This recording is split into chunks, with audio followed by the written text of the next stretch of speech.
pressed the wrong button. And we are back. So here we are in the parlour of the London Esoteric Society. Drinks and tea spread out on the tray. The members of the society gathered around. It is the four of you, plus Avery in the corner, murmuring something under his breath about portals to Peru, and you see him like frantically scribbling in his notebook. Like he's had a bright idea based on the story that you have just told him, and yeah, he's away with his plans and schemes. Elsewhere in the building, of course, somewhere upstairs is Collinwood. Somewhere lurking just out of hearing of probably, or just within hearing, eavesdropping range potentially, are Agnes and James. Lucy is not currently here at the society, she is away. So that is where everyone else is, but the four of you plus Avery are together in the parlour as Basil concludes his tale. And that's why you never trust a llama unless it's named Steve. Also, we're rich, baby! And Keeper, I pull out several large, maybe not large, several sacks of treasure. They were filled by me, and I had made a point to try to take things that were more recent, so I was not pillaging artifacts and whatnot. And I go, don't you worry. While you all have been slacking, the funds have also been lacking. So, yeah, we are incredibly broke. Except now we're not.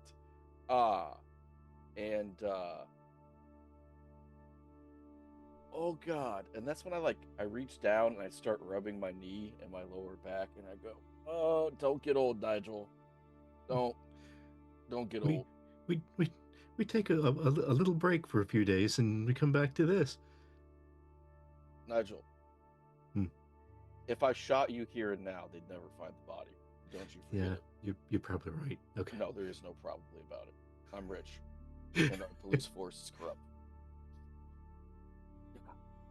By I mean we. Have I mentioned yet how good it is to see you again, my old friend? I missed you so much, Nigel. I missed all of you. Well, it's a pleasure to finally meet you in person, Mr. Basil. Oh, Roger, I happy to lay eyes on you as well. Martin, it's good to see you. Good to see you again too. It's been a while. Longer for some than others, but anyway, I was kind of surprised that you were all here because, well, where else would we be?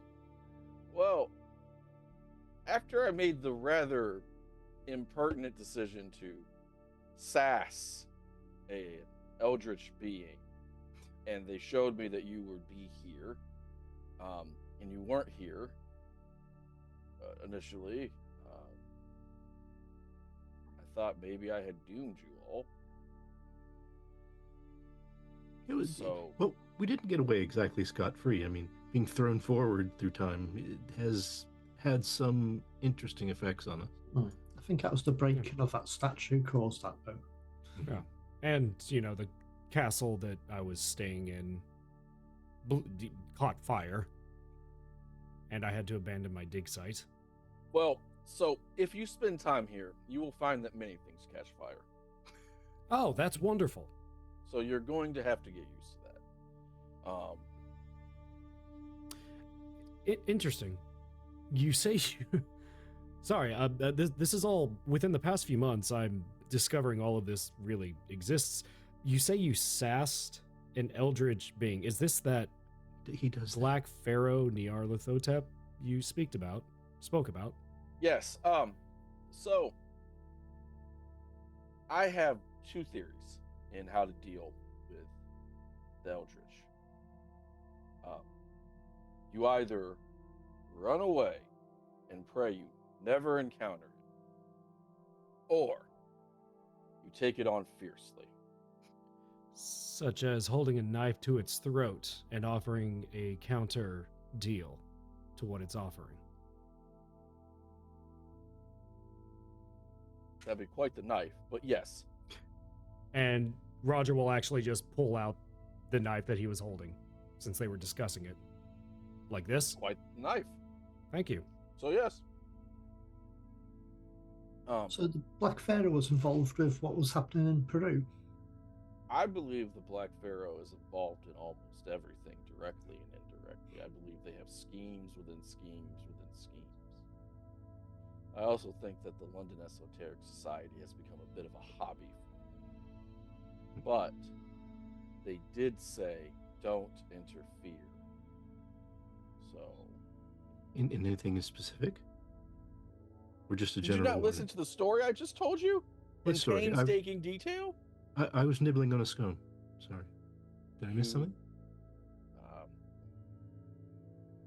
I got the feeling that the Black Pharaoh might be the maggot god, or might want the maggot god free. That's my feeling. At least you stopped that from happening. I had very brave compatriots. And you're dynamite as well. Yes. Yeah, I should have left out that part about almost blowing up. Yeah, that was not my best. I'm glad they decided not to blow up the pyramid. That seemed like it would have been very counterintuitive. To be fair, what I know of Evan in passing, I'm surprised. He never struck me as the brave man. Well, what you will find is that many people rise to the occasion. Indeed. I found all of them to be incredibly brave. And incredibly stupid, but also incredibly brave. The difference between stupidity and bravery is if you win or lose, quite frankly.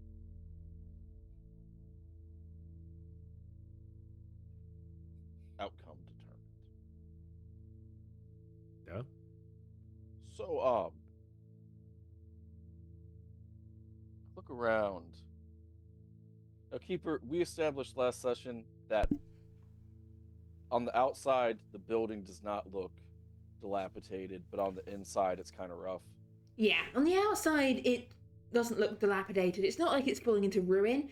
It's just nobody has updated anything, and when things have like broken, or if things are getting like, if it's the carpet are worn out, just they're not being replaced, or if like, you know, it's like it's not a ruin. It's just slowly sort of benign neglect. Yeah, it's mid, as the kids say. Okay, so I think. Hold on one moment. You're gonna need to cover your ears, and I yell as loud as I possibly can. James! And I know he's eavesdropping like 5 feet away, behind a door. Yes, sir. Oh, I caught you as you were walking by. Yeah, it's by coincidence, sir. Yes. I have very good news for you. Is that? He's like. Yeah. Yes, he's it taking is. like a bunch of gold out onto the table, right? Yes. Is that the good news, sir? Yes. Well, that's the first part of the good news. So, I need you to contact, what's the name of that firm, that one guy who worked here, the accountant? Yes. I can't remember the firm's name off the top of my head, but I know the firm you mean. Yes. We still use them. Oh yeah, we They're still use good, them. right? Like okay. His as long as he doesn't need to know about specifics, he is quite happy to work with us. Absolutely. Okay, The old curmudgeon we used to work with? Yeah. What's his face? Andy or something? I don't know. It's Amos, sir. Who cares? he's a coward. He quit. Anyway, contact him. Let him know that we legally obtained or discovered some treasure. Be as vague as he is comfortable with. Should I also contact Elbanathi, the society lawyer? No, lawyers are useless. Okay, just the accountant, sir, not the lawyer. Okay. Just the accountant. Yes, this is all, as you can see, James, as a former investigator yourself, more recent treasure. So we don't have interesting legal questions. Of course, so just a standard amount of gold that is perfectly usual to acquire. Yes, I understand, sir. I pull out 2 more bags, and I go, yes, the standard amount. Let him know that we're going to need the money exchanger, all of that stuff, yada yada yada, all of that, and then I'm going to see fit that you and our lovely staff get a bit of a raise. Would we be able to perhaps hire an extra member of staff as well? I mean, it has keeping on top of the entire house with just me and Agnes, and I know wages have gone up, in the last few years, but keeping on top of the entire house with me and Agnes is yes, somewhat of a struggle. I'll leave the hiring to you. We need somebody either smart enough to stay out of it or dumb enough to not notice. One extreme. And most importantly, I'm going to leave the renovations, the upkeep to you all. Just do it in bunches. I'd like some peace. Yes. I will see it taken care of. I will go and fetch a sack for the gold. Maybe I should put it in the safe for now. Yes, but put it in the briefcase. That's what makes it look snazzy. Okay. Yes. And the treasure briefcase that we haven't used in decades. I wouldn't normally ask this, sir, but just none of this is cursed or anything? No, I've been walking around it with it for weeks. That's not okay. That's a very good question, though, Basil. Are you sure? Yes, I've been walking around with this on my person for quite some time now. And look what happened to you. You got old. Well, this was... I don't hit you enough. I'm going to change that. Also, I have 2 guns now. 2? Mm. Yeah. Hearing the word extra curse, safety. Roger will reach out and touch the gold. He's been looking at it. Can he get an idea of it through archaeology? Yeah, you could give me an archaeology roll. Okay. Trying to get an idea of what this is. Yeah. And if he touches it, he's just trying to see if he gets another feel of the weird, like he did from the statues. As you touch it, you're not getting any weird feelings of this. For the most part, this appears to be not really of archaeological interest. This is mostly a selection of gold jewelry, items. Like, there's nothing much that ties these things coherently together, except that they are gold, and that they have... I mean, they've come from a similar area, but certainly some of it is like someone's pocket watch, someone's necklace. Like, this looks like a magpie's haul of gold shiny things from possibly the last 100-odd years, maybe a bit more. Like, this is not it's not old. It's, Well, this is out of my wheelhouse. Yeah, I made it a point to not take artifacts. But that's what we do. Oh dear, I need to sit down. Okay, so Nigel, as it turns out, when we, being the British, go from place to place and then take things that aren't ours and then say that we can handle it better. They're intrinsically ours. Therefore, there's nothing wrong with taking them. Okay, so Nigel, the world voted, and we're pricks. So we're going Yes, to so? stop doing And, that. well, I should say yes, and Nigel, Caveat: stop doing it in a few decades, maybe. no, we're very.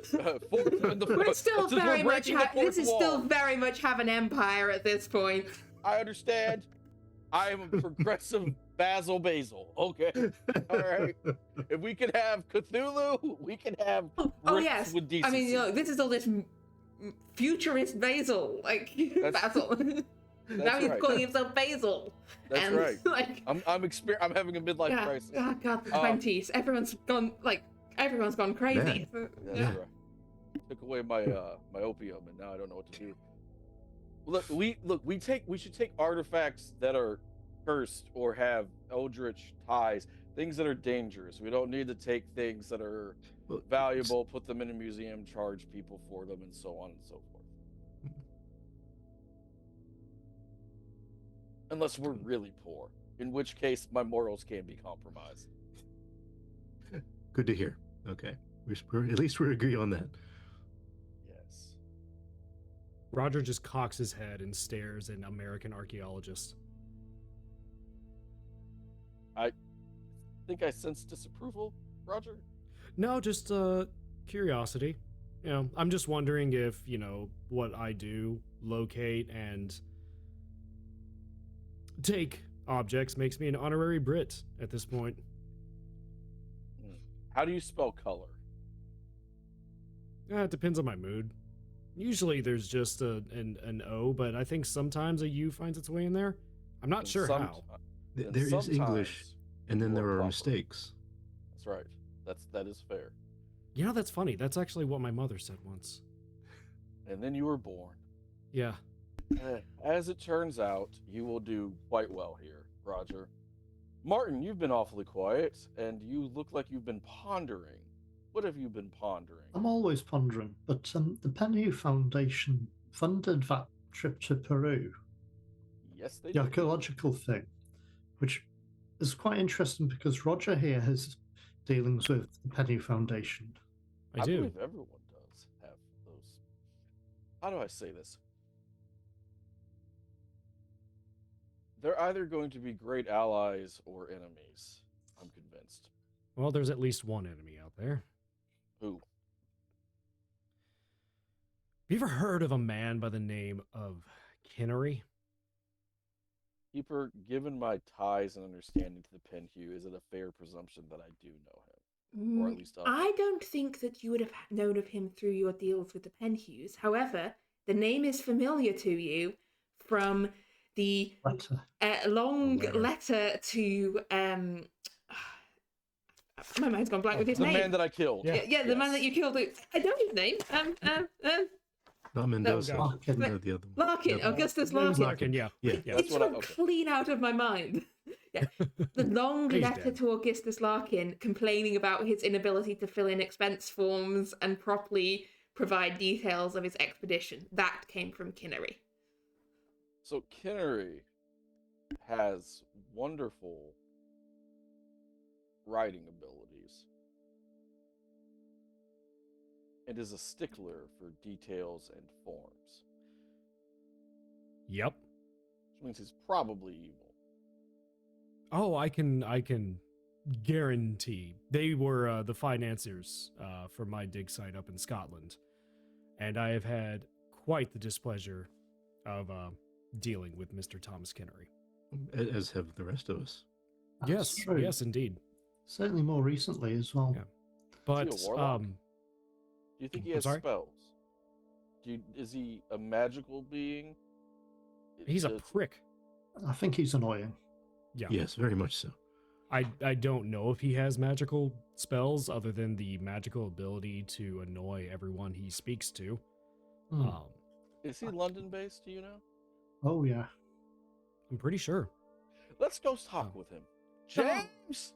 Call a cab. We can afford those now. Yeah. I mean, I have been speaking with Mr. Gavigan out at the Penhew Foundation. I've been checking out their collections, seeing what they have, and if it sounds like they're financing more dig sites around, they might be interested in this tentacle thing, whatever that was, or even the Black Pharaoh, or even more. We need, well, I shouldn't say that. I'm not. How do I say this? How do I say this? I want to go and see what they know. I want to see how they receive us. I want to see how they interact with you, Roger, and I want to see if we can glean the information from them. I also want to look this Kinnery in the eye. Also, there's a strange link between the Penny Foundation and my family.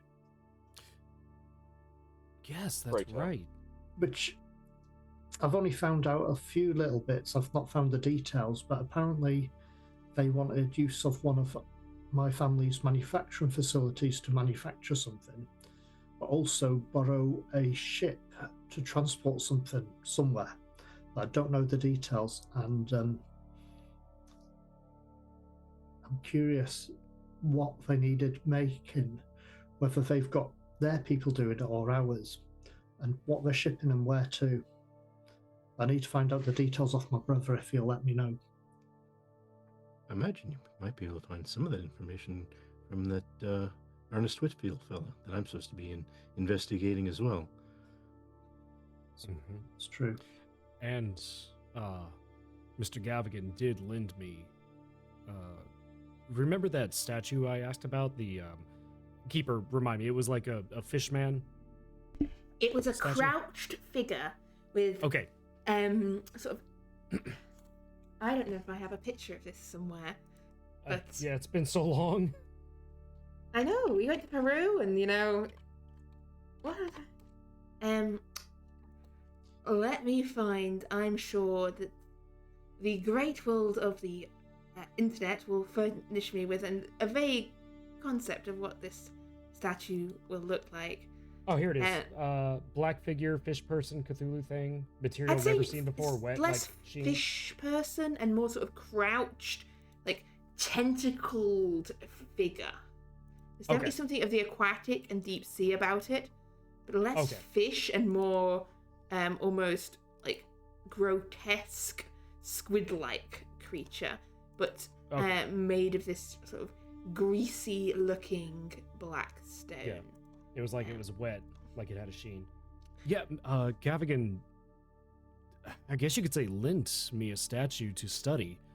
A material I've never seen before. This figure that had almost indescribable tentacles coming out of it. It was as if it was wet, but it wasn't. I don't know, that seems like it might be something you all know something about. Yeah, that old sport, that does seem. Why did he borrow it to you, or lend it to you, I should say? Well, I'm looking into some of their findings, especially their sites out in Egypt. I might be sent off to work some of the sites out there in the future. It's a possibility. But in viewing their private collection, some of the items caught my eye. That one in particular, he handed to me and seemed very interested the moment I held it, and asked me to hold it for him and essentially investigate it, look into it. It actually reminded me of the other statue in Scotland.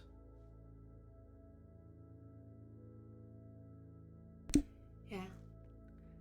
So as you mentioned, all these threads that you have spinning, the Pennyhue Foundation, the statue, Martin's family's shipping company, Ernest Whitfield, all these threads.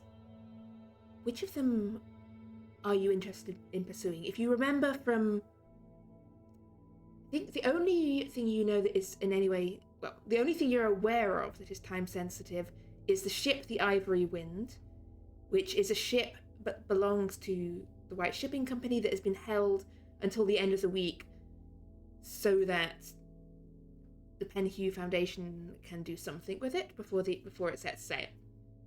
As for the other things, you know that Isla was being asked by Martin's brother to pull some records from the early days of the shipping company and sort of hand them over to him. And yeah, you know that May Green is worried about someone called Ernest Whitfield nobbling in on her territory in the East End. So, with all these threads in play, which ones are you interested in pursuing, and in what way? I think we should probably focus on the ship and Mr. White's family, because that seems to be the most time sensitive. Might tie in everything else at the same time. It might. Right. I mean, I can run back to the flat and see if there's any information lying about that Isla might have collected already. Yes. That. Martin, I have a question for you. Okay. So, I don't understand commerce as well as you do. So, you have a manufacturing company that the Penhews want access to or to deal with? That's what I need to find out the details, whether they want to just have the site to make use of, to have their own people manufacture something, or whether they want us to manufacture something for them. Keeper, would I have any idea which sites it could possibly be, being out sort of linked up with all the manufacturing side of things? Not really, because you missed. I think you missed parts of the conversation.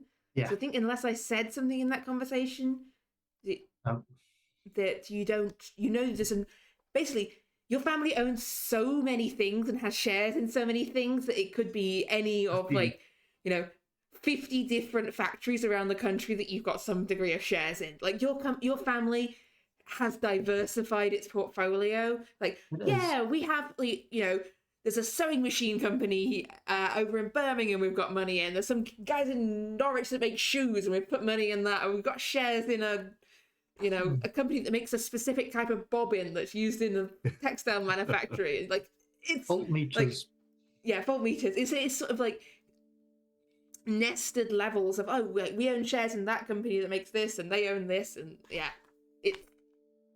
you don't know. I don't have any idea what it could be. Okay.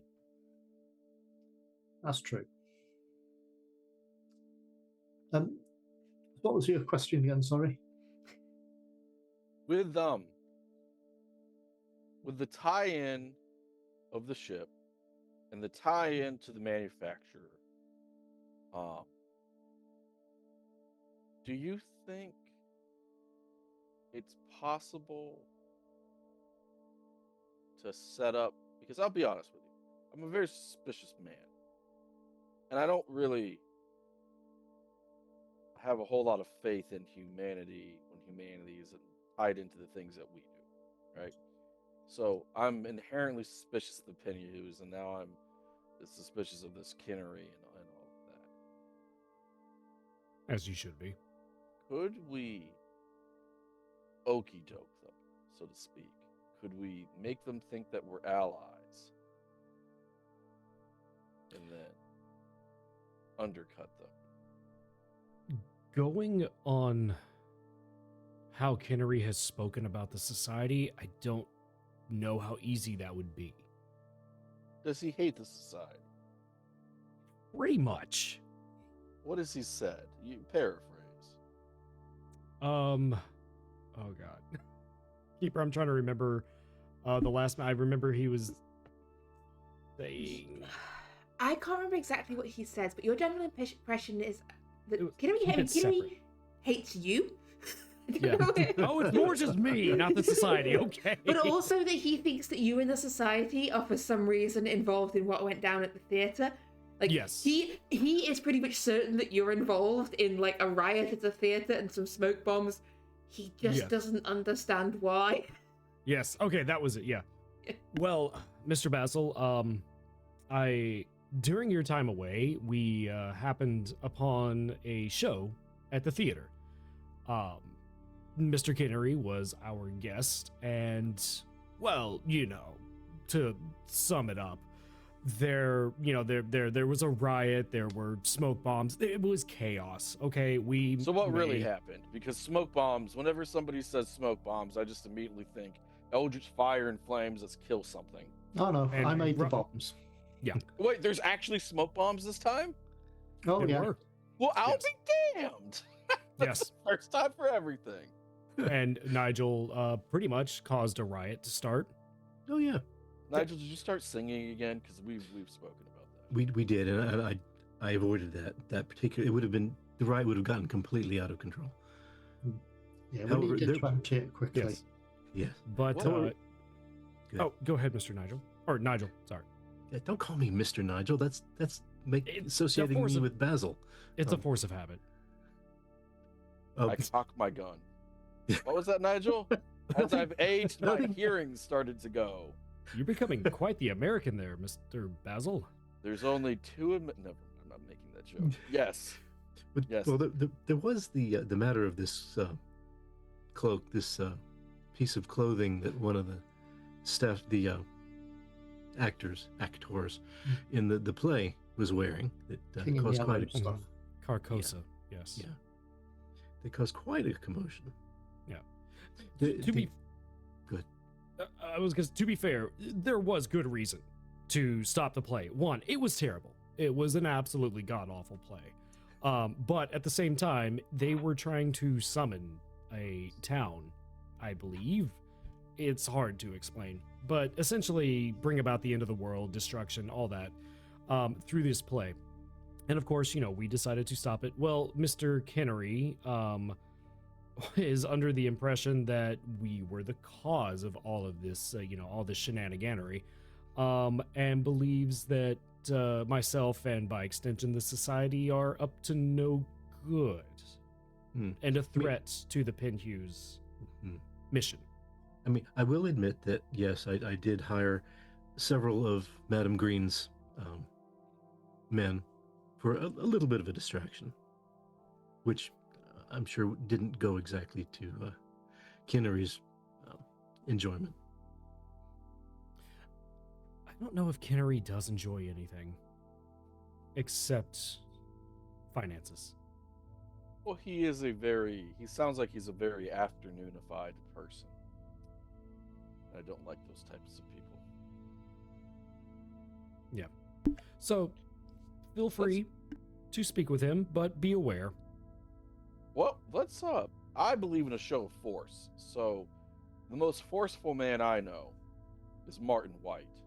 So, Martin, you being a creature of commerce and a very, how do I say this?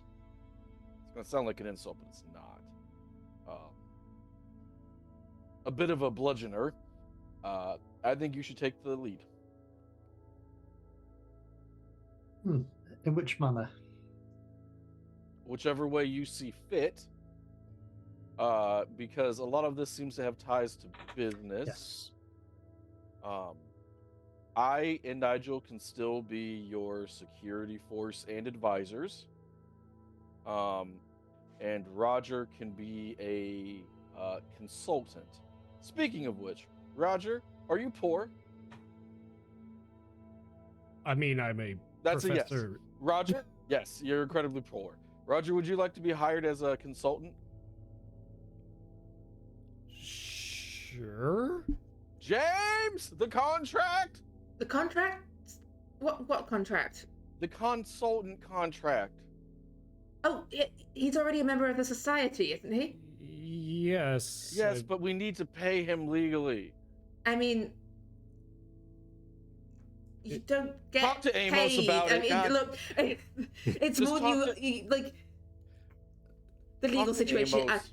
I'll sit you down. I'll pencil you in next week, Mr. Savoy, with the accountant to explain the situation with the finances. It's going to be a Okay. radically different situation, so sure. Just Well, it's more the founding charter of the society is in fact that the property held by the society is held in common by members of the society,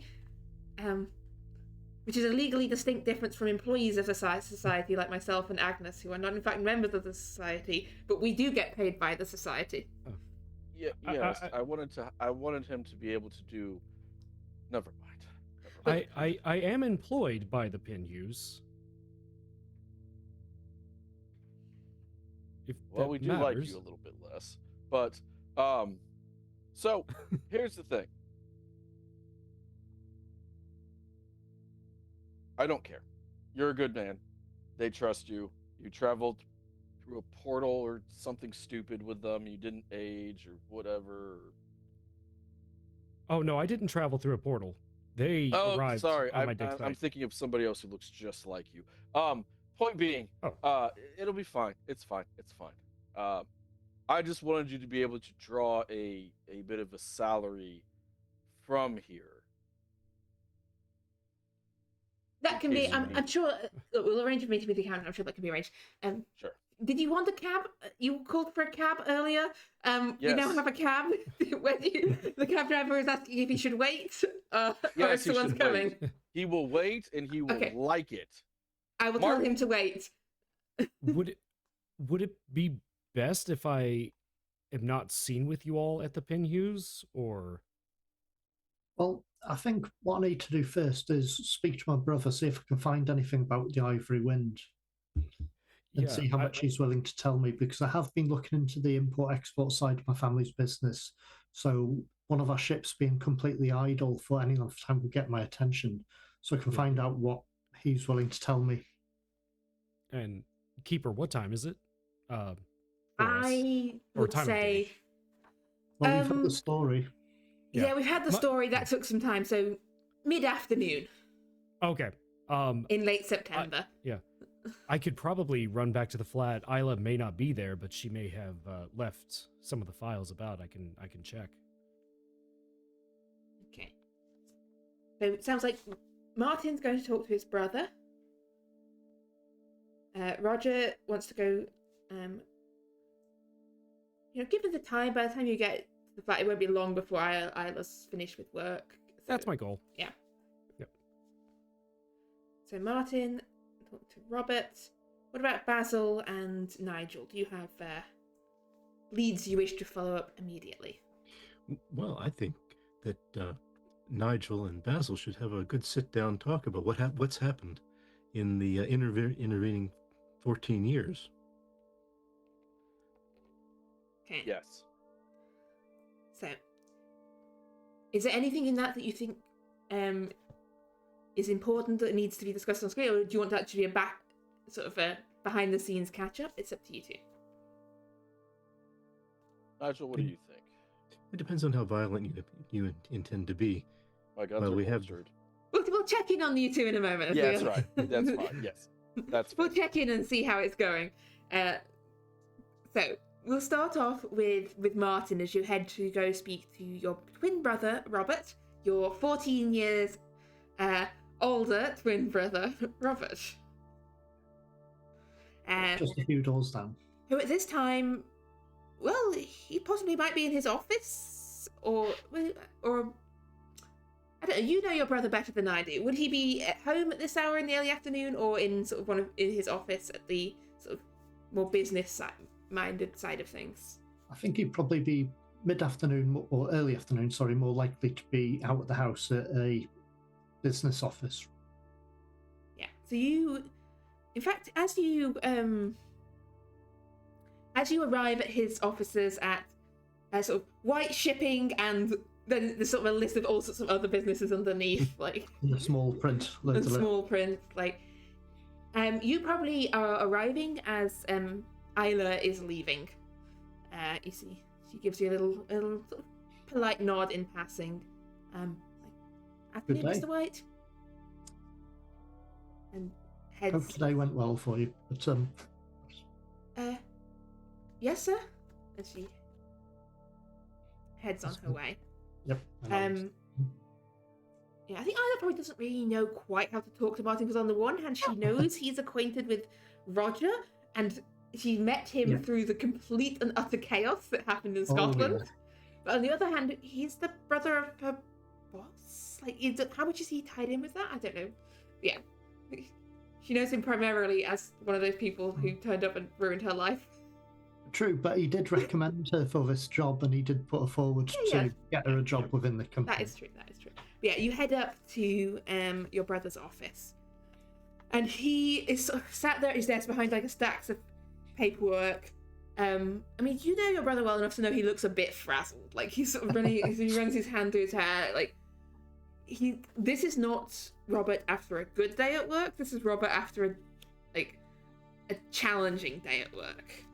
And he looks up as you enter, like, Martin, wasn't expecting to see you. Sorry, I'm a little bit busy with work at the moment. Is this urgent?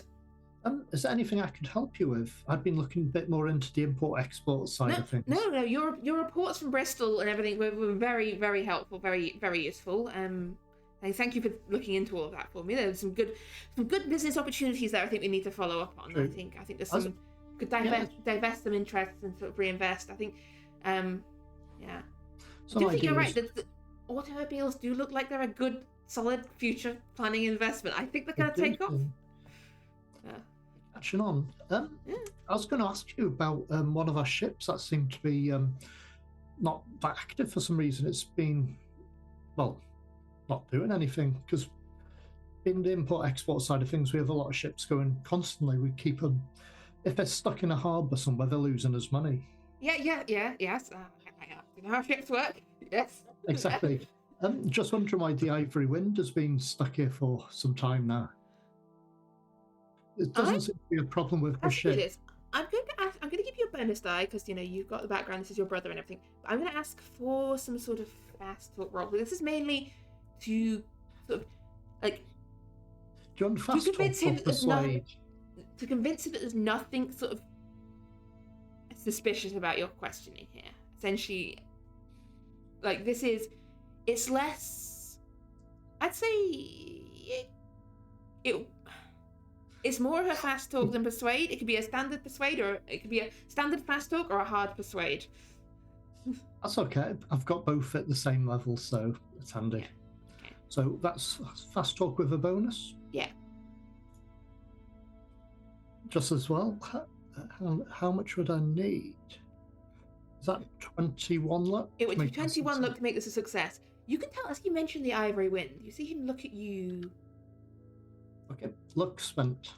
Cautiously for a moment, and he kind of brushes past it, like, okay, yeah, you're taking an interest in the business again. Like, this is to be expected. He's just got used to managing this all on his own.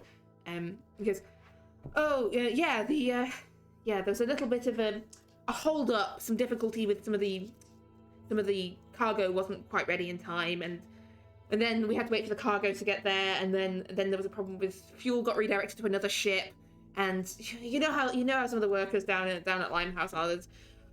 We had to wait for a certain person who had the keys to one of the warehouses. And then obviously working down there, you have to bribe off some local.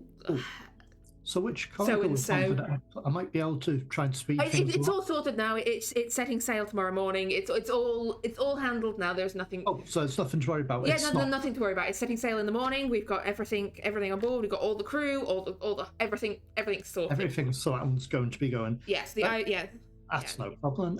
Is there anything business-wise I need to know about at all? That you think I could help out with? You look rather busy today. No, it's just I've just been checking up clearing out some old records. Turns out we built up quite a lot of paperwork over the years. Yeah. Keeping copies and copies of things, and I don't think we need to keep keeping copies of everything. So I've been winnowing down some of the records that I think. Outdated and outdated stuff. It's just taking up space and attracting vermin. So Yeah, I'm just sending some stuff off to the good old incinerator. Just making sure that we don't, get rid of anything too important. Anything that we need. Mm, Else? yeah. Um, That is at that point when the phone rings. Okay, one moment. Yes, Robert White Shipping Company. Oh, yes, darling. Yes. Look, sorry, Martin's just here at the moment. Yes, I look. Tell your uncle it's all. He doesn't need to worry about it. Yeah. Look, I will send someone to go talk to Whitfield. It will be fine. It's all under control on this end. Like it's taken care of. No, I don't. No. Look, as I said, Martin's here at the moment. We can talk about this later. Look, you don't need to call me at work. I will be back soon. All right. Yes. Goodbye, darling. Sorry about that. I keep telling Agatha not to phone me at work, but you know how it is. She's got a phone now, and that's true. They're quite new to me at the moment. I keep forgetting to use them. I still think I need to write a letter or send something. Yes. I should really leave you to it. Sometimes I missed our youth when now everyone's got a phone. Everyone's calling everyone all the time, night and day. You can't get a moment alone. But I'm quite happy to help you with any of the paperwork you need going through. No, as I said, it's been through that secretary you had sent over. She's been a star. Oh. She's wonderful. Been very efficient at sorting things through. All good. Anyway, I should leave you to it then. I just want checking that ship because I thought it was a bit strange, but no, all under control. All under control. That's good, and it leaves tomorrow, so it's no rush. Yeah. Okay. Well, take care of yourself, and I'll probably see you later at home. See you this evening. If you get home first, give my love to Agatha. Tell her I will be home a little late, but I am coming home. And okay. She doesn't need to phone me again. I'll do just that. Yeah. All right. Well, take care of yourself and catch up again later. And I shall make my leave. All right. As you head away, the officers back. Roger is back at his own flat. You've got a little bit of time before Isla comes through the door. Yep. Immediately he will. I'll go ahead and put a kettle on because he'll know that she'll be back eventually, so he'll start preparing some tea for her after she gets back. Once that's begun, he will head straight to his room and he'll check under the bed. Just for the sake, he has kept the statues separate in their own boxes. So he'll check the Black Pharaoh box. Still there? He'll good. Very good. He'll take the dagger out. He made sure it was a bigger box so both could fit in there. He'll take the dagger out and set it just next to it down there, and he'll lean in and not exactly whisper because he knows he's not he hopes he's not alone in the flat, but he will just say in a soft voice, Nyarlathotep, if that's you, and this is the dagger you gave me, you had a very interesting reaction the other day. I'm learning more as I go, and I'm very, very curious as to what you want from me. I don't know if you're listening, but I'm putting it out there.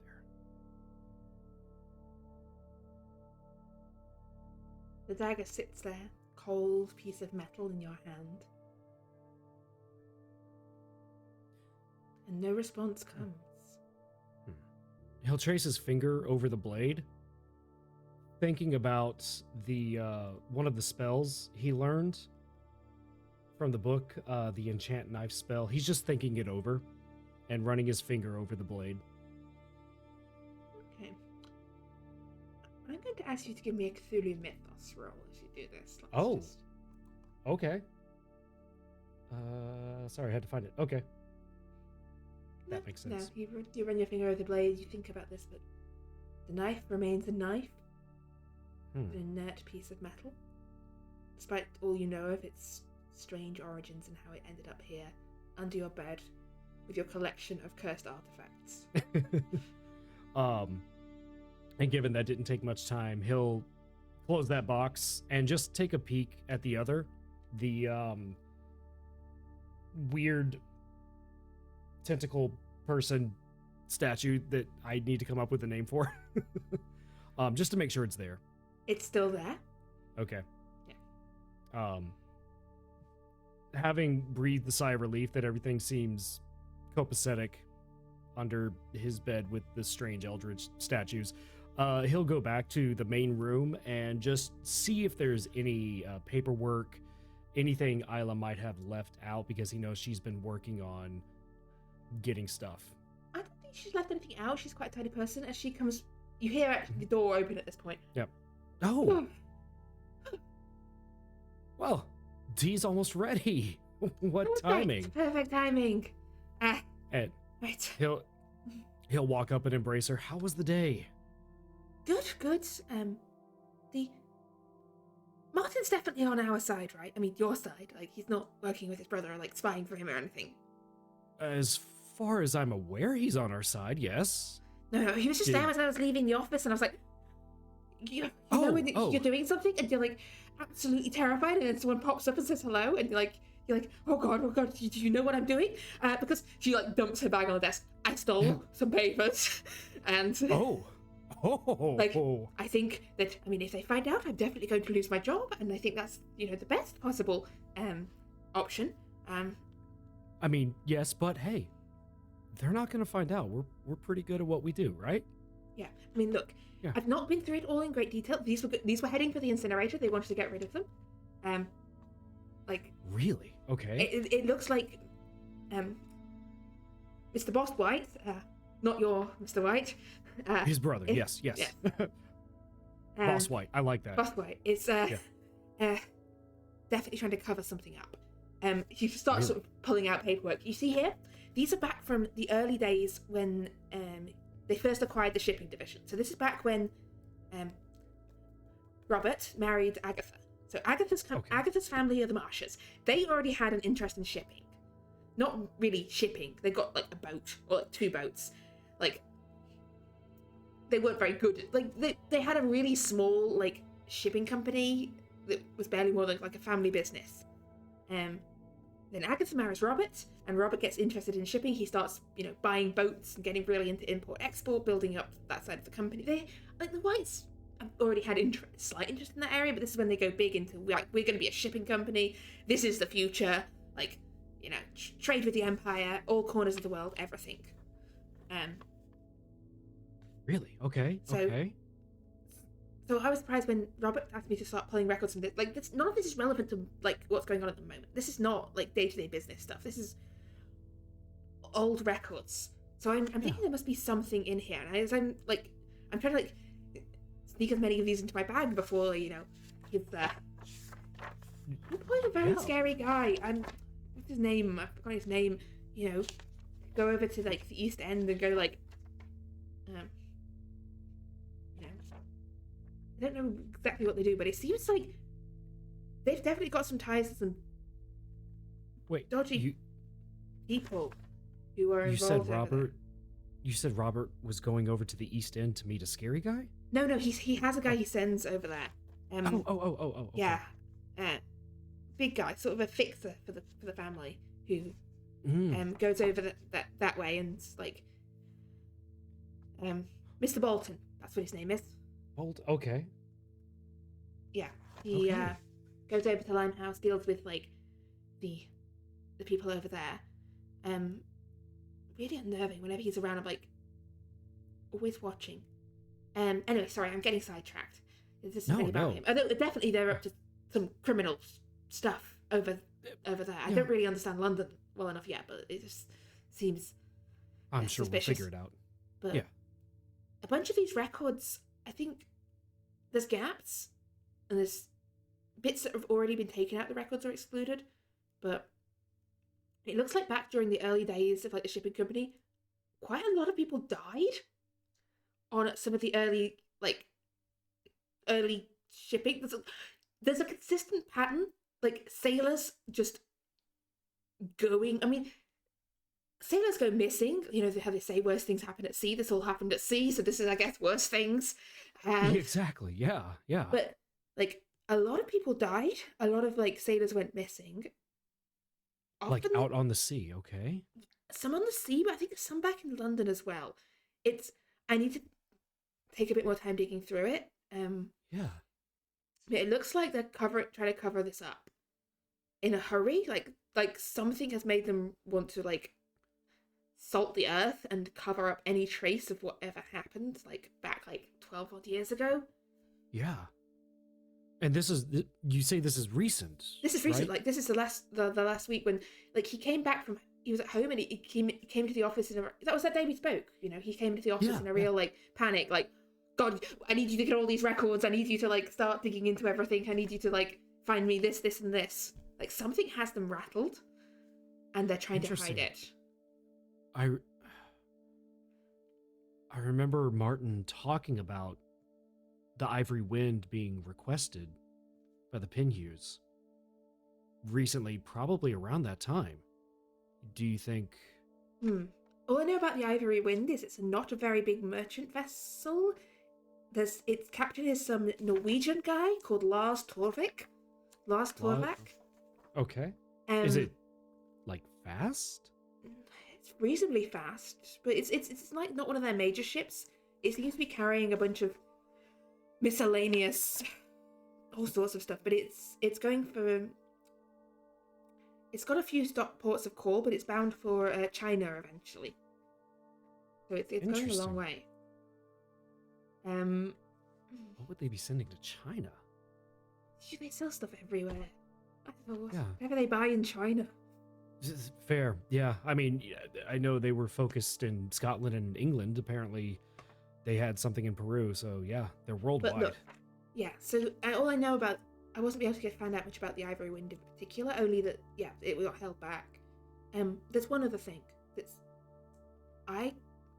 there's a whole warehouse in the East End that they own that I have no idea what they're doing with, because as far as I can tell, they're not keeping anything in it. Like, so it's on the property records, there is a warehouse. Yes. But in all we're going through, I mean, in the time I've been there, nobody has moved any stock into or out of this warehouse. So either they've been keeping something in it for ages, or they're not keeping anything in it. But they're paying security for it. Oh, okay. I mean, I think you know where my mind is going right now. Do you know how much security they have? Like, according to the accountancy records, 3 guys. Okay. Every night they have 3 guys guarding a warehouse that, according to the books, they're not keeping anything in. Yeah, that's pretty suspicious. And compared to, the town that we left in Scotland, suspicious has a whole new meaning. Yeah. Okay. It's right down by St. Catherine's Docks. St. Catherine's Docks. Okay. Yeah. Well, yeah. 1, good job, Isla. You did amazing. That is a lot of information you got out of there. And you were correct. It sounds like they're trying to cover something up. They lost a lot of sailors early on. And especially if they're losing people or lost people not on the sea, yes, that's suspicious. B, if they have a warehouse that's supposedly empty but guarded, also suspicious. Look, I would say I don't want to look. Why does everywhere I work turn out to be like you and me both? Like, oh my god, why can't we just find some island off the coast of Italy and just retire? Like, oh god, I think about it sometimes. I'll have a chat with Martin. I do trust him. I do think he is someone that we can trust and is on our side.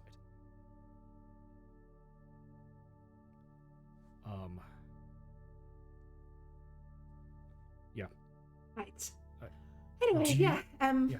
Hopefully, look. She shoves the paperwork across towards you. You might spot something I've missed when you have a chance to go through that, but No, as far I was as going to say, yeah. as far as the boss is concerned, all of that went in an incinerator. So, don't let I him mean, find what out if it papers? isn't. Yeah, I don't see anything. Right. Well, let's make a few cuppas, maybe bake some scones, and we got I'll get anything digging stronger? through the papers and something strong. I mean, I'm pretty sure I've got some whiskey.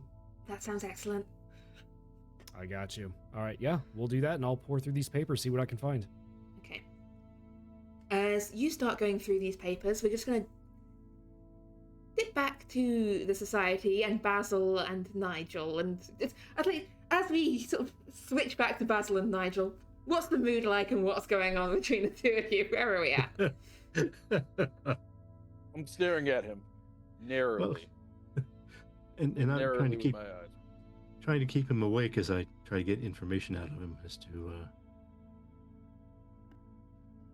I just how's things been here in the last 14 years? I mean, I kind of skipped over a lot. I mean, Terrible.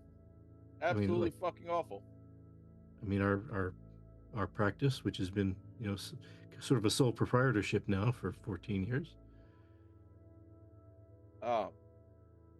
It's taken everything that I have to keep all of this going. See, when I forced our way into the society, I had visions, I had plans of helping London, maybe even the world in mass, of adventure, of knowledge. I had even stared into, well, you remember what happened in the Dreamlands. I stared into that thing and gained all of these ideas, all of these thoughts as to how to make this run, how to make this work. And I know how to do it. And then everyone left. It wasn't exactly of our own doing. Well, I mean, we kind of caused it, but You left me to get old and tired. Yeah, sorry about that. My knees hurt constantly. I go out on these treks by myself and have to rely on people that I've not known and hope that I can either totally keep them safe or that they see just enough of the awfulness that's out there to become true believers and that they're competent. It's not your fault, Nigel. But not that long ago, I sat awake at night and I asked myself, what happens if Dante dies, or Roland dies, or Charo dies, or Evan dies? Do I write their loved ones? How do I find who their loved ones are? It's a heavy burden that I've been carrying. So the sole proprietorship, the lack of funds, losing the funding that we had, the fact that Lucy does whatever it is that she does, we don't have. Yeah, she disappears all the time. She has her reasons. She's perfectly delightful whenever she's around. We actually get along fairly. We're almost friends, which is bizarre. But I can't count on her. In fairness, she chooses to not be able to count on me. So, what I'm going to do is simple. I'm going to welcome everyone back. I'm going to be happy to have them here. I'm going to go into what was supposed to be what what I deem to be my role, what I now have by de facto. I'm the tie-breaking vote. That's what I am. Hmm. Because I've had to live this by myself for 14 years. A world war. The trauma of that by myself for 14 years. I've had to tell James he's going to have a job, not knowing if that's actually true. So I'm not anyone's boss, and I'm not going to try to tell people what they have to do. I'll tell them what I think they should do. I'll mostly wait to be asked. But I'm the tie-breaking vote. That's what I am. So long as everybody else accepts that. Because Martin is still a titan of industry. You're still a good detective. Roger seems competent. The more people will come in and out, there'll be an ebb and a flow and things of that nature. But I've had to do this largely by myself. And I'm tired in so many different ways.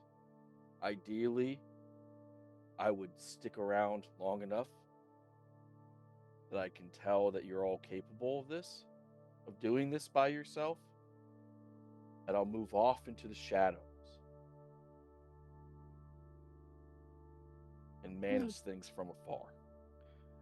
I'm not sure I like that plan. But I know Sure, a I lot. do either. But I don't have a whole lot left in me, Nigel.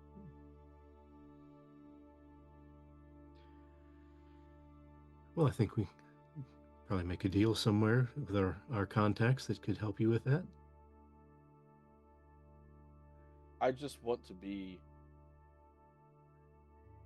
sure that everything that I kept intact for all this time was worth the effort. Well, from what I've seen so far, it absolutely was.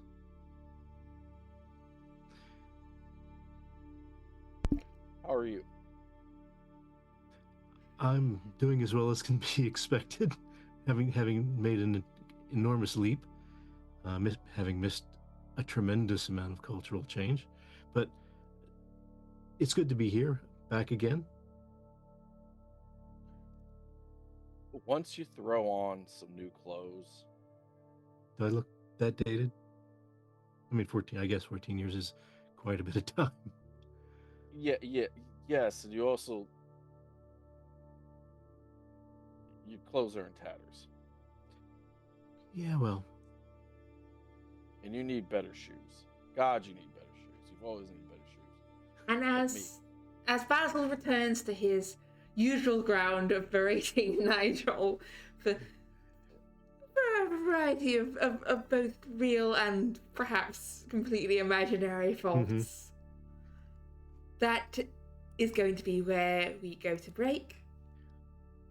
And once again, I apologise for the strange gap of darkness. I will fix it one day.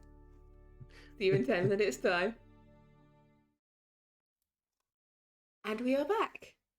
So, having gathered up a little bit of information from some of your contacts, the members of the society gather up once more at Grosvenor Square to share what they have learned. By now, it is evening. You've got the night ahead of you. You know what you know. You know that some things will happen. Over to you. Well, as it turns out, everything is... Well, how is everything? Martin, what did you learn? Well, that ship leaves tomorrow. My brother didn't tell me what was happening with it other than there'd been delays with the cargo, which I suspect was delays with it actually being made or manufactured, but it leaves tomorrow morning. So if we need to check what's on that ship, we'll need to check tonight. Yeah, that's the Ivory Wind, right? It is, yeah. I did get some information on it beforehand. I do have a question for you, Martin, and there's no easy way to say this. I intend no insults. How much do you trust your brother's wife? I don't know her that well. Okay. It's the honest answer. So I'd say I don't trust her, but I've not been given a reason to distrust her as of yet. Well, hold on to that.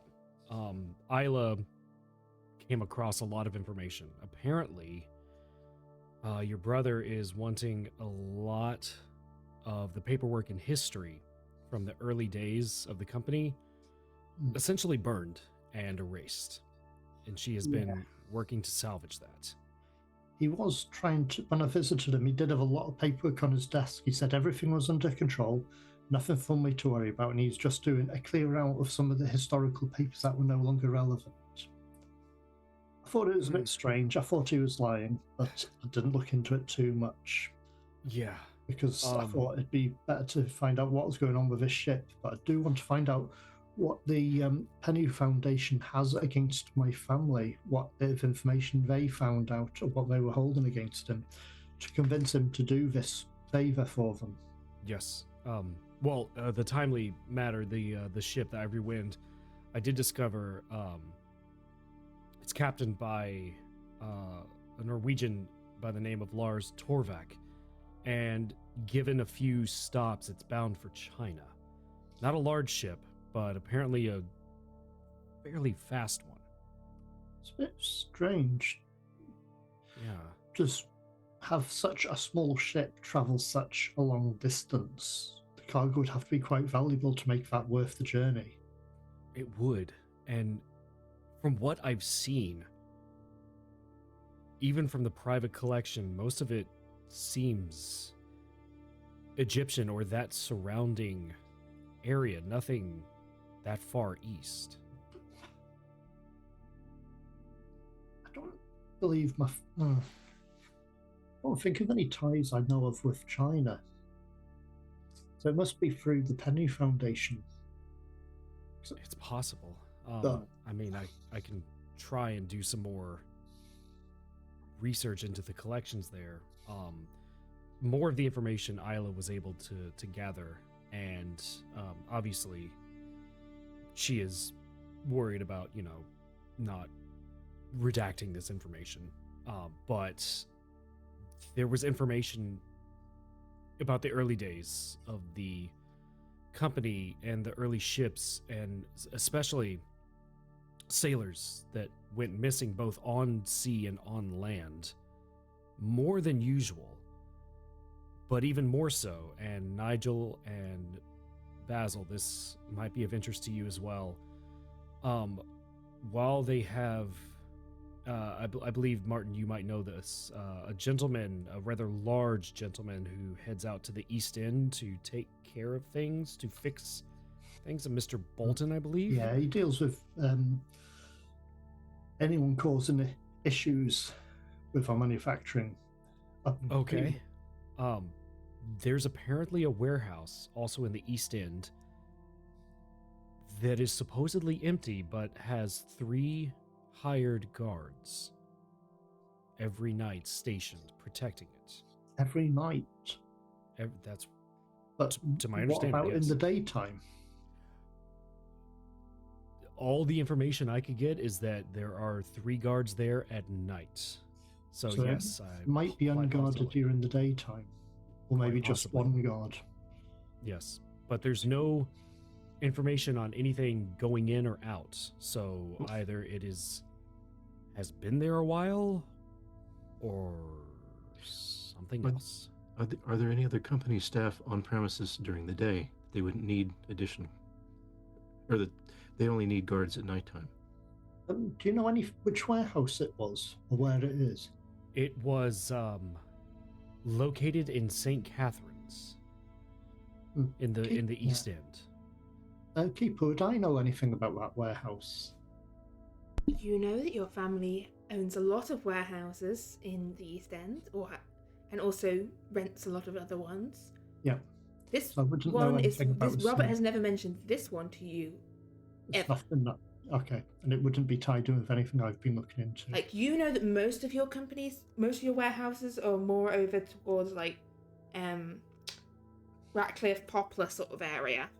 You didn't know you had any on St. Catherine's. This has literally never come up in conversation. That's okay. Yeah, I hadn't heard of this warehouse. I know of some of the other ones, but this one has never been brought up. I didn't know we had any in that area. There's a thing that I think I've mentioned this to you at some point in the past. There's a fellow that Madam Green is having me investigate, Ernest Whitfield, who's been doing some activity over on the east side. That's she's thinking that he's muscling in on her territory, but he's not a London native, but he's doing something over in that area that she wants investigated. Who wants this investigated again? I'm sorry. Madam Green? Oh, That's how she knows now. That's what she goes by now. I'm gonna have to deal with this personally, Nigel. Keeper, is it fair to say that my truce with Madam Green has held up over these years? I think based on Nigel's interaction with Madam Green, yeah, I think there's perhaps, it's been 14 years, there were perhaps some rocky periods, some ups and downs in your relationship, but I would say on a whole the truce has held. Yeah, there was there were a couple of incidents, there was a couple of times Okay, now to be fair, I can't believe she got into bootlegging bunny rabbits when they were fashionable for that summer. Okay, that was hard to keep a track of. That was on her. That was on her. The magician influx. This actually happened. When they became very popular. Regardless, Somewhat of a caper. Somewhat of a caper. What is this man's full name? Which Muscling in on the territory? Oh, Ernest Whitfield. That's as full as I have. Ernest Whitfield? Yes. Unless the keeper would like to elaborate on. The keeper is 90% sure that is his name. Okay. Do you have an address, Nigel? I would say, Basil, give me an education roll. This is essentially roll for your trade as an investigator, as a man who keeps his ear to the ground. Keeper, could I push that roll? Uh, I have a really funny way if it fails. Oh yeah? Give me the suggestion. If I'm wrong, if I fail this roll, I know another Ernest Whitfield that vaguely remembers him, and I completely conflate the two. Yeah. No, you have heard of this Ernest Whitfield. You're 90% sure it is Ernest Whitfield. You know him as a guy who owns some warehouses in the Limehouse area. Actually, he probably wouldn't own the warehouses. Scratch that. Manages and hires out security for, handles the data. He doesn't own them, he handles and deals with security for warehouses. He hadn't really crossed your path as a criminal involvement before, but knowing what you know of him, it doesn't seem out of character. And this is the warehouses in St. Catherine's, just to be sure. Yeah, this is that sort of area of London. You don't know that there's a lot of warehouses in that part of London, but he is operating in that area, yes. Okay. Do I have an address? Do you know? You wouldn't know where his office is. He's got an office in Wapping. Is that a really grubby little office. Okay, is it worse than our old office? Yeah, it's more industrial than the area you're in. It's similar sort of, this is more into, the East End, you've got sort of poverty-stricken, housing areas, but also getting into, massive sort of docking, shipbuilding, warehouse storage area. So he's more in the industrial I'll take my guts. Understood. Nigel, if he's muscling in on Madam Green territory, it'd be best if the two of us went. Because we have to uphold that truce. Because she's upheld her end of it. And the fact that there's tie-ins to St. Catherine's and whatnot, and those warehouses and all of that. What a small world we live It is. Yeah. in. Nigel, do you have a gun? Yes, I do. Did you learn how to use it? It's worked effectively. I know the gun works. Do you work when you use the gun? It was of use in Scotland, so I'm going to say yes. We are going to do target practice. Hmm. Martin, Roger, Martin. I have to take care of this immediately because Madam Green is not to be trifled with. No, not at all. I Well- did tell you I hired 3 of her men, right? Three Finger Bob. He's one of your friends, right?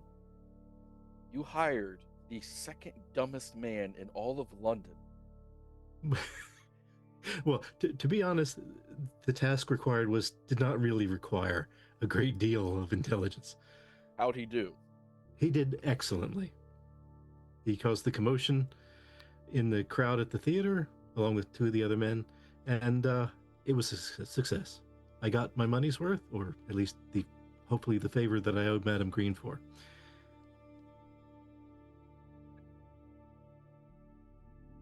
We owe. Come on, let's I- just tell me about it on the way. Okay. Oh wait, I get to do this again. James, a cab? Yes. For right now, or for in like an hour when you've decided where you want to go? It will be. Give him the address. Immediately. Okay. A lot of them don't like going to that part of London at night. Are we happy to pay them extra? Tell them we tip well, and I am a ex-policeman. Yes. As he goes, you hear him muttering like, "It's like 20 years ago." Shut up, James. Well, I mean, you have to admit, it was kind of nice back then when we had our own carriage. We could just go whenever and wherever we needed. We will do well enough to have a cab driver on retainer. We will get this place back to its former glory. So what's the plan? Yeah, cab has been called. Who's going where? Nigel's coming with me.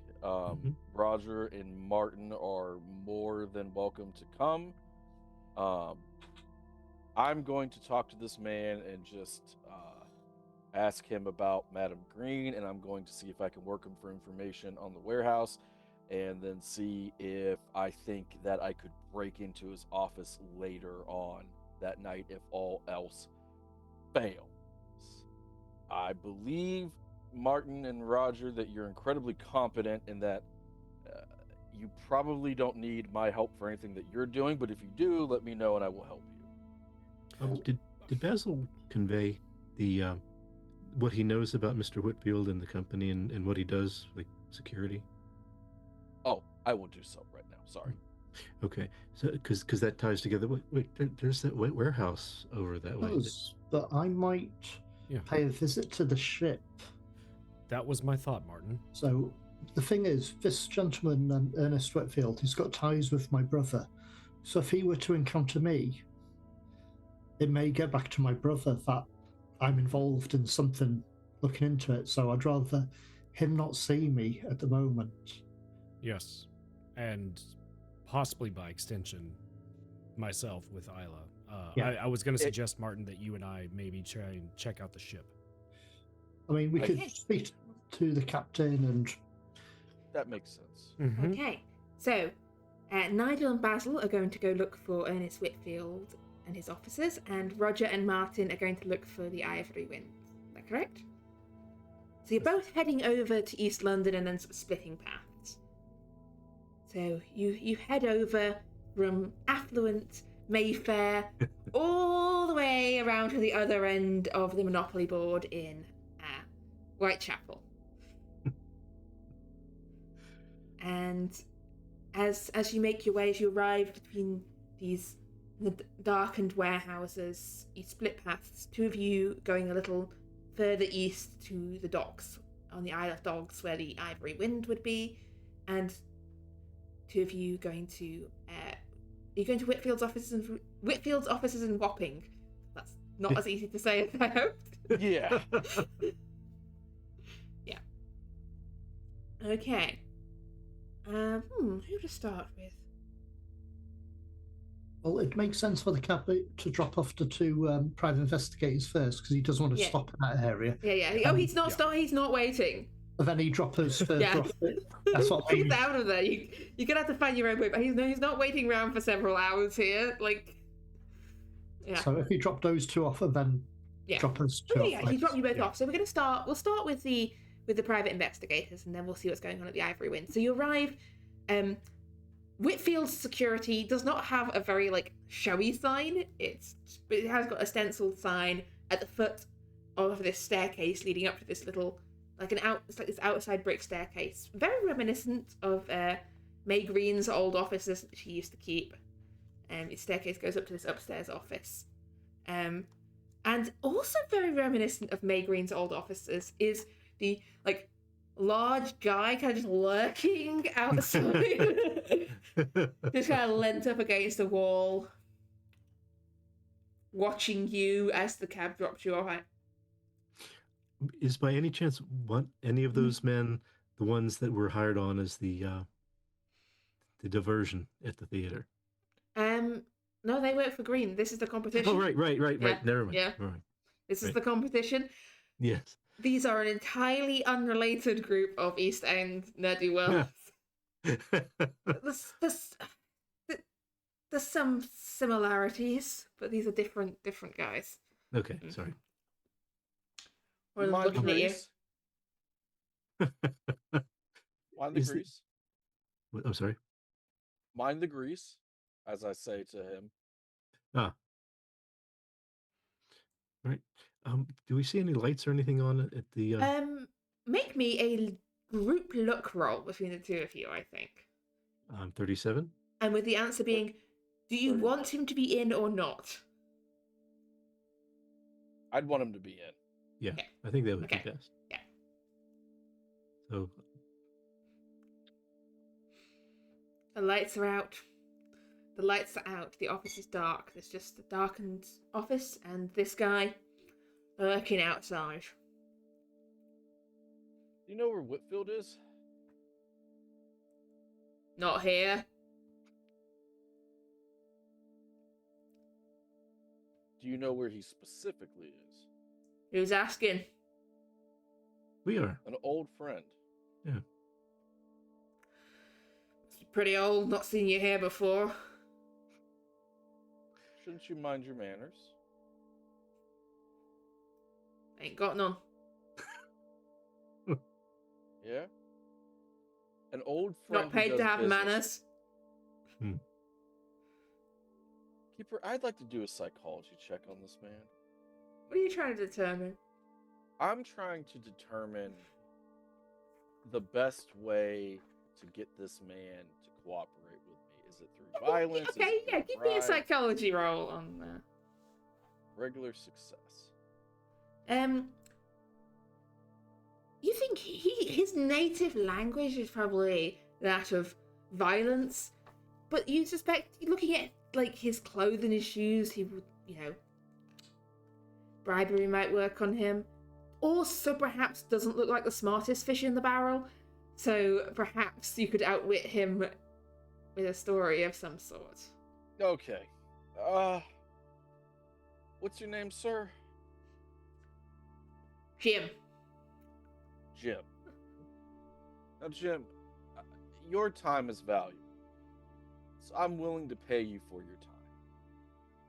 If you could please tell me where your boss is, I desperately need to speak with him tonight. It's an urgent matter. And being a gentleman, I didn't just ring him. I stopped by as soon as I could.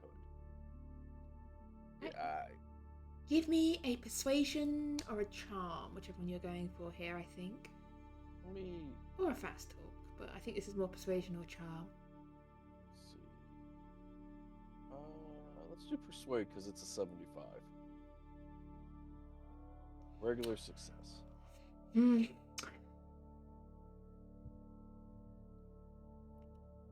Warehouse 13, St. Catherine's Docks. Jim, I appreciate you. And Keeper, I want to pay him a little bit for his time. Yeah. Nothing Yeah. outlandish, but Yeah.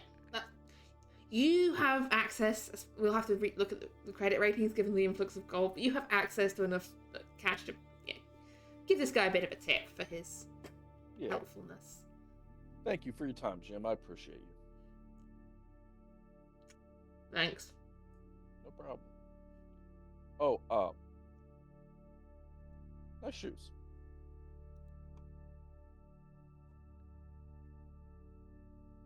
And then partner, I think we know where to go. Okay. All right. As you head on, we go back over to Martin and Roger, who have arrived at the docks where the Ivory Wind is kept. Now, this is one of the smaller ships that I think it still classes as a ship. My line of where boats become ships is, I know there is a distinction, but I could never remember where the distinction falls. And since all of my ship knowledge is solely confined to ships used in Napoleonic warfare, I have no idea about trading vessels of the 1920s. Fair. The thing is, it's not a sloop or a man of war. Then I have no idea what to correctly call this, but this ship is not one of the largest ones that your company owns, and it's kept on one of the sort of smaller docks along with a series of other smaller trading vessels. A merchantman, that's what it's described as. Yes, a merchantman. A couple of other older boats beside it. You can see that it's like two other boats moored up beside it. Both of those look sort of dark and quiet. There's definitely people around on these docks. Like, people do keep guard over these boats to stop anyone coming along and nicking what's on them or nicking the And boat. also, this one plans to leave early in the morning. Yeah, but this so- one, the Ivory Wind, you can see there are lights on in like the cabin of the boat. There's like, this one is not empty. There's people moving around on the deck, and you can see a couple of people seem to be loading a couple of crates up onto the boat, and you hear a man's voice sort of calling out in a Norwegian accent. Oh, you have many regrets as a keeper. Just a yes or a no will suffice. Yes, get those on board, he says in a distinctly Norwegian accent. Well, Yeah, load them up. Load them up. Looks like outside guy. I think so. Just wander over to this Norwegian gentleman. Yeah, you see a couple of labourers. Okay, you better be paying us extra for this. It's like basically midnight. I can't see where I'm going. I'm gonna fall in the dock in the dark. No more complaining. Anything interesting about these crates? Got hidden as the crates go past. As you're calling out this guy as he. Ooh, 2 luck. Nah, I'll leave that. I got a regular. These crates are plain wooden crates. I just think whether they would have any kind of labeling on them. Nothing like the Penny Foundation insignia or something, or logo. They are labelled with a stencil that says Cairo Museum, Egypt on them. Interesting.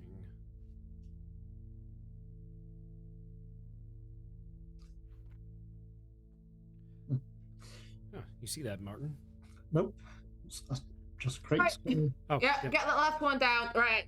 Here's your pay. All right. Back. Off you go. Mr. Lars Torvik? Yeah. And you see this man come down and it's like quite sort of in his late 50s, bearded, looks a bit like he's not had enough sleep recently. Yes. Right, Mr. Martin White, pleasure to meet you. White, a relation? Yes, relation. My brother. What Robert. now? What now? Oh, Look, nothing. we're ready to go. That's We good. were ready to go a week ago, and then it's like, That's- wait, and then it's all go. Like, I've had words. I wasn't happy about this. I've had words with my brother about it. Why keep a ship stuck here for a week with no trade? It didn't make sense to me. So I was trying to find out what has been holding up, and it seems there's some. we're waiting for those. Just those. Are those going to China?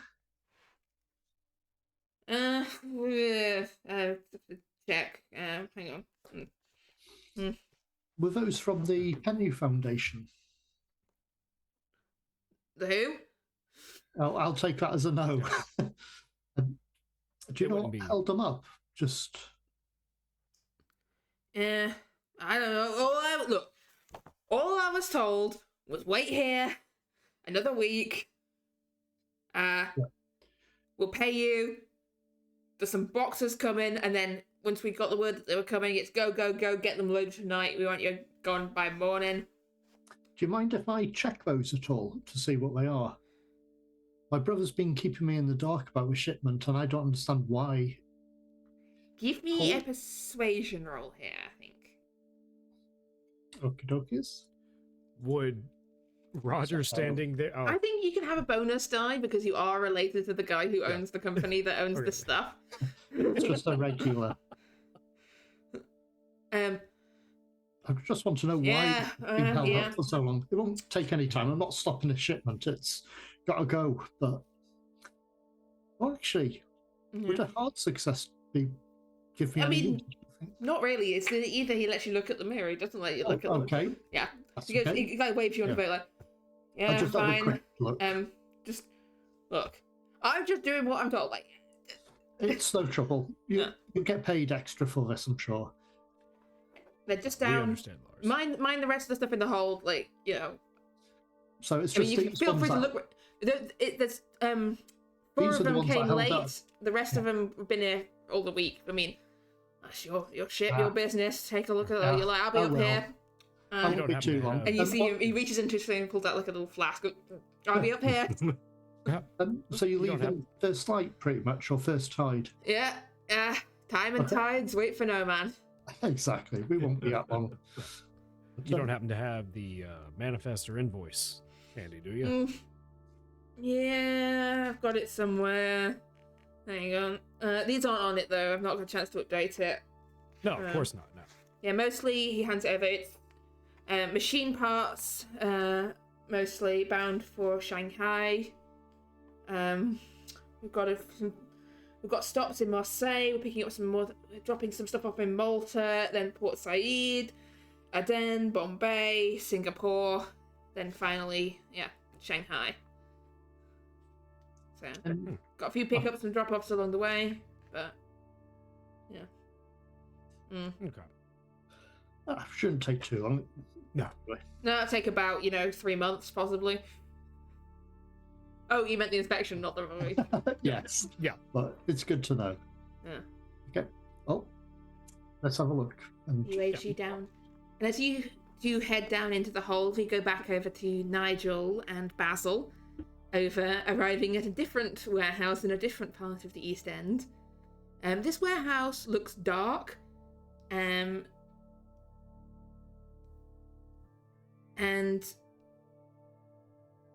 on the outside, all you can see appear to be a couple of more of the same breed of Jim, really. Large, muscular guys. Not highly conversational. Who seem to be in conversation with a third man who is about, I'd say, like a good I get a good foot shorter than the other two. Like, he is like they're these massive looking eyes. He's really quite a small guy. Maybe half a foot. I mean, I'm not good at height and feet. He's like looking up and going, look, the job is very simple. You stand watch, no one comes in. Do I need to explain it in shorter words? Yeah, but they said they were allowed it. They said, you said, they could go in. They were obviously lying. Can I do a psychology check to see, given his state, given presumably Whitfield's, I presume that's Whitfield, given his state of consternation, I want to see the best way I can Jedi mind trick him. This would be, I think, this is more like an idea roll. This is you asking me to, like. Well, I'm trying to get a read on his. I'm trying to see. I mean, he seems stressed, and he seems like he's trying to explain, like, in very baby steps to some incompetent guards. I think that's what you can probably get. It's dark. It's hard to get a read on his body language. Understood. Okay. Yeah. Mr. Whitfield? Hey. Okay, just go back around the other side. Just. Yes? Yes? It's a pleasure to meet you. I am Bloomsworth. This is Hargreaves of Bloomsworth and Hargreaves agency. I have a request to have a few moments of your time, please. You're from the detective agency? Well, we are detectives. The ones over in Mile End? There are Bodyguards. two of you? That's why there's two names. Well, yeah, but everyone. Sorry, it was. I really joked that there's two names, but there was only a scene of one of you. Like, is it twins? Like, is it actually one guy? Anyway, What? there are two of you. Okay, that makes a lot of sense. There are two of us. Yes, right. yes. So, Mr. Whitfield, can I call you Ernest? I guess, yes. Okay. So we have a bit of a proposition for you. I would like to inspect your warehouse, the one that you are protecting. And there's a reason why I want to do so, that you will find most intriguing. Maybe a fucking good reason. Yeah, I want to buy your business. I want to make you a rich man and buy your business and buy your contacts and buy you out. You realize this warehouse doesn't belong to me. Right. That's precisely why I want to buy your business. You see, you have access to real estate with none of the liability.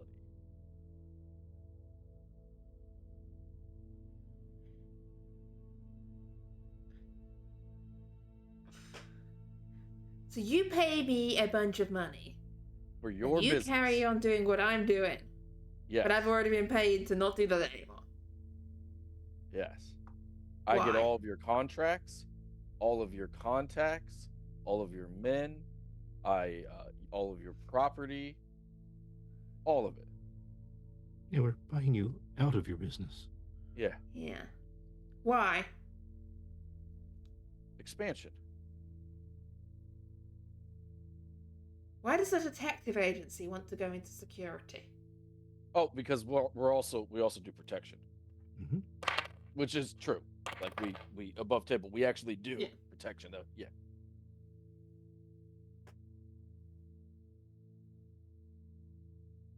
This isn't coming from you, is it? No, it is. No. I know enough. I know you work for her, right? For who? Who do I work for? Madam Green. No, I don't work for Madam Green. Oh, come off it. Everyone knows you and her Hand in fucking glove. Absolutely not. No, I have a truce with Madam Green because I'm a businessman. Do you know where I live? No? We'll keep it that way. It's very nice. So, right, you have a lot of money and you want to expand into all of things my business. Right, okay. Yes, I want to buy you out. But to do that, you need to... Look, I want to walk into your warehouse so I can see the types of jobs that you're getting and how much leftover space you have for my own designs.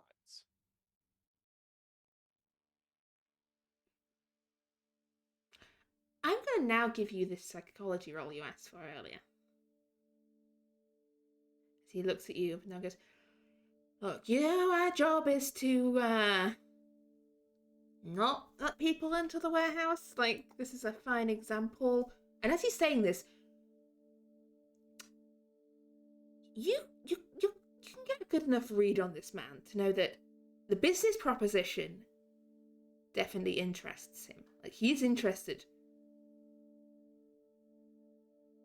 But the idea of letting you into this warehouse is something he seems uncomfortable with. Like, you realize, is not going to say let you into this warehouse. For some reason or another, he personally does not want anyone going into this warehouse. This is not necessarily about, like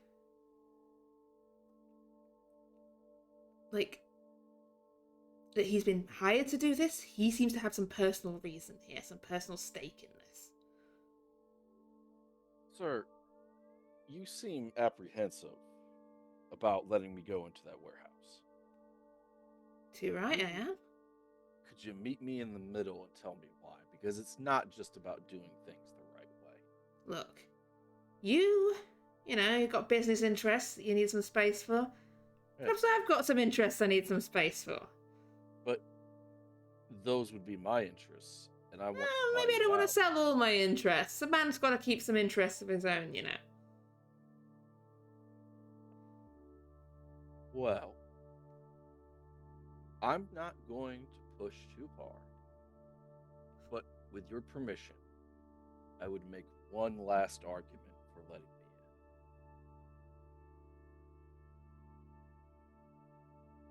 in. Do I have your permission? What's the argument? Okay. Well, I think you should let me in because you know you can trust me.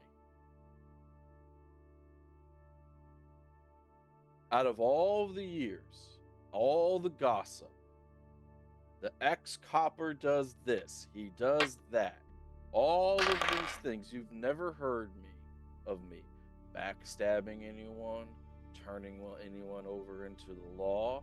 You've never heard of me doing anything, fuck the law. You've never heard of me doing anything dishonorable.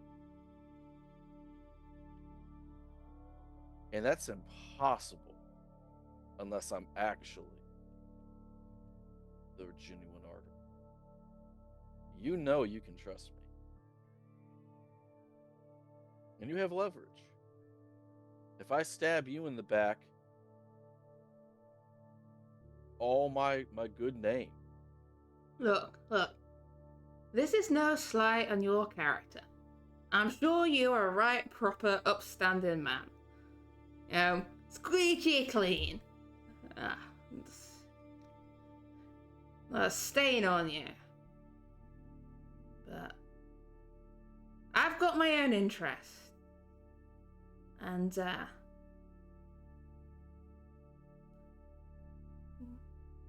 you've stepped about outside your own patch here. Are you sure? Because I I'm have sure. a very diverse portfolio. And look, I know you might want a business, and I commend your industrial spirit and whatnot here, but look.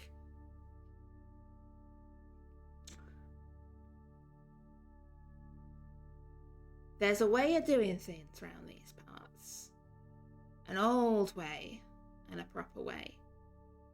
And it don't like it when people start messing. And men can command many things. You can, use all your money and your connections. But you cannot command the tides. They stop and rise for no man or king, and whoever you might be.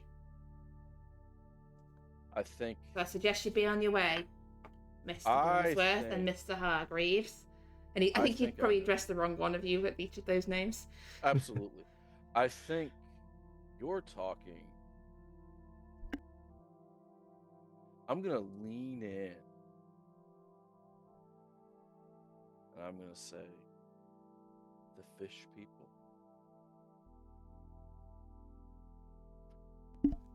As you say that, like, he draws back and you see a moment, I see what that house psychology said, of, like, I think his expression for an instant could only be described as, oh, fuck. I've met and then, like, the shutter comes out and goes, I think that concludes our conversation. I'm friends with them. Sydney. Look at me. Oscar. Look at me. I'm and friends two sort of looming figures start to come up. You will not approach me. You will stand right by your boss. It's time you were heading off. Boss says you need to head off. It's time you were heading off. I'm friends with them. You know who I'm talking about. I've met them and done business with them. And I'm going to say, I forget the town's name, but way back when. Brighton? With the time machine, even Brighton. I love that. Like, in this universe, Brighton is like the new instance, and it was all places, and it's fucking Brighton. In Brighton. I mean, I'm gonna ask here for a fast talk roll from you, because this is a bit of a bluff. Like, yeah, you've met them, but you're not really in with them. Well, I mean, I'm gonna spin that. Look. That Eleanor Marsh is yeah, but quite. We did help her out. Okay, so you're spending the look. As you say this, he kind of waves Oscar and Sydney back a little bit. Look, if you know the Brighton lot, what's left of them, poor souls. You know we need to keep our secrets close. We need this place. I will. Look, if you're in, I'm in. Tomorrow night, prove that you're in. Back here, same time tomorrow. Then maybe we can talk business. Can I bring my 2 other business fellows? Or do you just want me and Hargreaves? If you trust them. Oh. And they can prove themselves. Very well. But, look, you've got to understand these are difficult times. There's threats on all sides. I ain't giving away nothing until you've proved that you are who you say you are. And that you can be trusted. You, your friends, if they can be trusted. Here, tomorrow night. And if I see a whiff of a pistol about you, well, the fishes will be eaten well. So I must insist on being able to bring my pistol. You won't need it. You won't need it. If you trust us, if we're to trust you, you don't need it. Can I make a psychology roll on the matter of trusting him? Yeah, give me a psychology roll. Hard success. You get the impression that this man seems to be convinced that you have some kind of connection to his personal organization, cult, and is essentially inviting you to prove your worth at some sort of initiation ritual, where if you don't prove your worth, you may very well end up dead. This is potentially a dicey and dangerous situation. Perfect. Whereas if you prove your worth, you could have an in with his little group, and if you don't, then, well, there's, as he says, the fishes will eat well. I extend my hand He to extends his tomorrow hand. night. Take it. Question. Do I need to wear any particular type of clothing? Do I need to bring anything with me? No, just yourselves. Just look. The no. He kind of lowers his voice. The no guns thing is partly just for safety. Things can sometimes get a little bit messy, and we don't want anyone accidentally shooting anyone else. That raises a lot of questions. Guns going off, police get involved. I understand. You know, it can get a bit troublesome. Am I allowed to bring my knife that I take with me everywhere? I'm a British. Of course, you man. can bring a knife. Okay, Everyone's got a knife. Understood. I'm Like, respectful. fuck's This sake, is why don't my bring a reputation's knife. so good. But you know, Okay. someone gets stabbed in a warehouse. We can, that's easy to explain. We can, dump a body in the cell. That goes away. But as soon as guns start going off, then it's, sound carries, questions asked. There's just no, Understood. So You have a phone, so I could ring a cab. back in my office. But Okay. they really don't like coming to this side of town. I I'm can rich. get you a cab, right? All right, come back to the office. I'll get you a cab. Okay. Sorry I for don't walk the meeting earlier. Look, we've had It's some problem with someone trying to break with break-ins and people would sniffing you tell me around. about- I heard you say something about like they entered in because they said they were allowed to. What did they? Do you know who did it? We dealt with them. I don't know who hired them. We didn't really. By the time I got there, it's they weren't in any state to answer the questions. But it's been dealt with. Understood. What do they look like though? In case I know them. Kind of, well, mostly still human shaped. They still had, one arm. Well, I mean, before the justice was dispensed. Well, I said this is by the time I got to them. Yeah, they were kind of. Okay. They didn't have a face anymore. Damn, your guys are that good. Not the guys. There's. Understood. You'll see. I think it's I a little, have a- little. We picked it think up I a few have an years back. understanding. It's a doozy. I think I have an understanding. All right. As we go to get a cab. Yeah.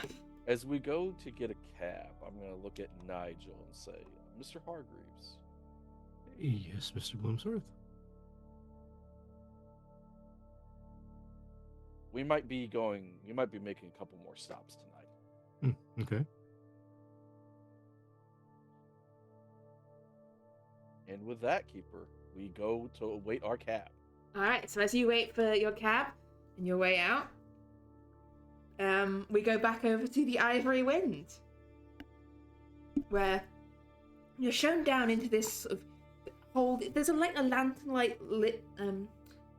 Like it's not completely dark down here, but it's very dark and dingy, and you can see like a whole bunch of crates, like large sort of storage crates, piled into this area to hold, with various sort of labels stenciled on them, like manufacturing companies, shipping companies. Some have got destinations, like this is going to Malta, like offload this here. This is going to Marseille. Well, Martin, it looks like the boxes this was held for, they said the Cairo Museum, Egypt. Take a look at those. Yeah, Cairo. That's interesting. And the museum doesn't seem to make sense why something would be manufactured. Uh-huh. But let's get one. Well, I was going to ask for the address, but we've already got it. So let's get one of them open and have a look. Okay. There's probably Right. crowbar type things, or I don't know if there's anyone to help us to just open it to allow us to check the cargo, then close it up after we've checked. You'd be able to open it and close it again. Oh, that's okay. It's just to seal up again. So yeah, let's have a look at how many crates were there. 2, 4? 4, I think I said. Four. Yeah. Okay. Yeah, we'll just have a quick look. I can always try and sketch what we see. We'll, if we can understand it. It's a shame Avery's not here. If it's something mechanical, he'd know exactly what it is. Yeah, Right. hey, As you crack open one of these crates, you see it's full of like packing straw. Like there's also quite a lot of packing straw in this crate. But as you dig through it, what they're actually in here is a very large shell, like a conch. Packed in with all this packing straw is what looks to be this, a conch. It's got a dull exterior and a pearlescent interior. And it's a conch. Not a machine part, just a shell. That's interesting. yes. It's not what I expected, but maybe it's got some sort of, well, hasn't got any archaeological significance as far as I can tell, does it? Not that I can imagine. It's not a Keeper? manufactured thing. There's no markings on it. Just No. oh well. Keeper, does it strike me as anything archaeological? I No, I genuinely mean can't it imagine. looks Not to a- be a not a shell. If you conch. want to make, Yeah. if you want to make me a natural world check on it, you can do. Do I have that? I think it's one of the base skills. Yes. Oh yeah, Doesn't get used that often. There you go. Hard I mean, success. Martin, You know this what? Why is in not? fact a horse conch. This is Triplophusus giganticus. It's one of the largest shells in the world. Oh yes, I know everything about this. Yeah, it looks to be a large horse conch.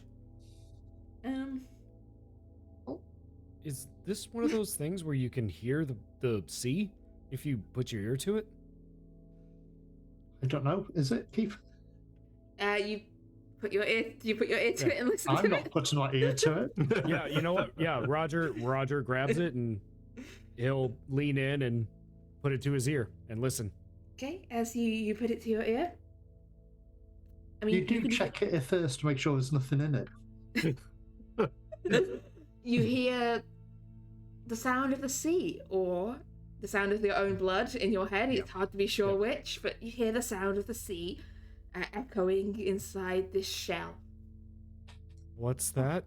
You want me to sacrifice Martin to your and he'll just kind of grin at Martin. Yeah, no, there's nothing there. Yeah.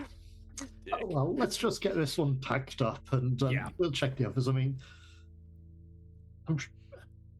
I'd say I like to think there's a reason for this, but who knows? We'll just get this done quickly. So pack this one back up and have a look at the next. It might be another shell. Okay, you pack up that crate, you crack open the next of these crates. Again, there's a lot of packing straw in here. I mean, Roger, you would be familiar with sort of the levels of like packing used to transport like archaeological items. Like this is sort of It seems someone pretty standard. carefully packing up some archaeological items. What you see in this box is a knife about 12 inches long with this very extravagantly wavy blade. Almost like a crisp blade. Exactly like a crisp knife, yes. Told you, 3rd degree. It doesn't make sense why there's so much packaging for just these items. It's just the one. You can give me an You know what? archaeology roll on it if you like Yeah. on this. Yeah, this is not Yeah, a shell. sure. I'll do that. Oh, yes. Wow. There's something odd about this knife. Like the general design probably looks sort of Indonesian in origin, perhaps Malay or Indonesian, but it's not quite right. The details are just all slightly off, and there's symbols inscribed along the blade that are in no language that you have ever seen before. And you have seen a lot of languages in your time, Roger. Yes, I have. This is a language you do not know. This might not work, but using cryptography, could I, at a glance, see any kind of pattern? Recognize You can any kind... Give me a cryptography roll. Let's see if you Yeah. can get anything off this. He's looking to see if there's any semblance of grammar. Yeah. to this. Yeah, it's a very corroded Really? blade. It's not really like this. Is definitely rusted enough that you wouldn't be able to use this blade as a weapon. Yeah. This is rusted blade. You're not really. No. You can't really get anything off it in the pack. Like they're definitely not random. But you can't discern what the meaning of them might be. And there's nothing else in the box. Nothing else in the box. Just this Chris knife.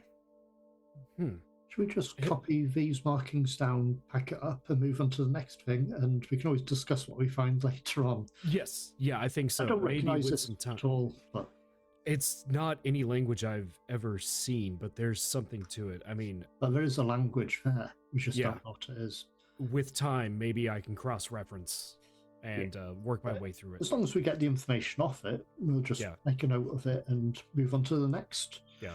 While Martin's doing that, I'll move on to the next box. As you move on to the next box and crack it open, this one contains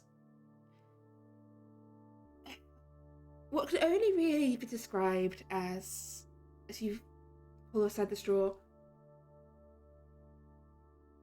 2 large pieces of cured skin attached to a metal hoop. It looks to be sort of this cured into these 2 durable, pliable sections. Looks to be a... I'll give you a sanity roll, I think, both of you, as you're looking at this. Because this looks to be the splayed skin of a human foot. A human foot? Yeah. Okay. Yeah, well, 2 human feet. Okay. Just making sure I heard that. Yeah, no, you heard that correctly. This is the flayed and cured skin of 2 human feet. Martin is surprisingly okay with that. You Has will... it got the right number of toes on each? Yeah, the correct number of toes. I just thought, not fishy like feet, but No, very human feet. Roger, you will lose a point of sanity. That's fair. Yeah. For this. So does his player. Yeah. Yeah, it looks to be some old cured bits of human feet impaled on a brass ring, like some nightmarish keyring made for like giants. Oh, that's very strange. It looks like you could almost fit them over your own feet, like a pair of like horrible galoshes, like.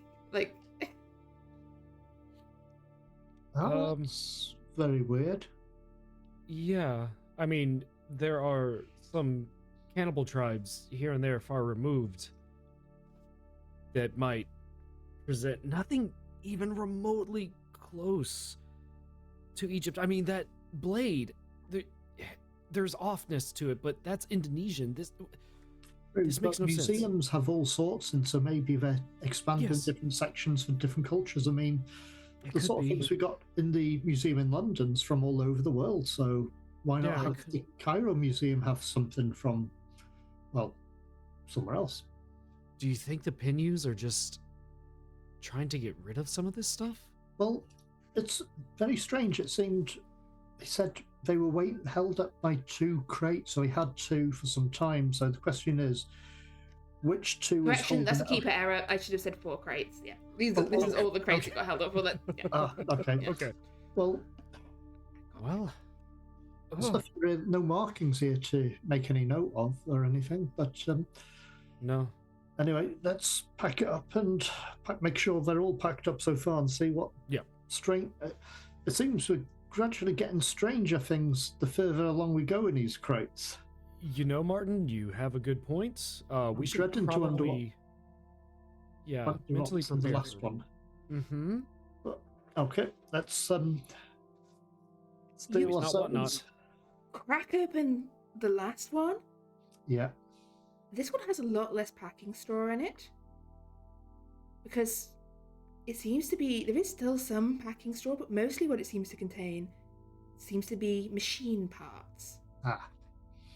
This is more what I was expecting. Finely made machine parts.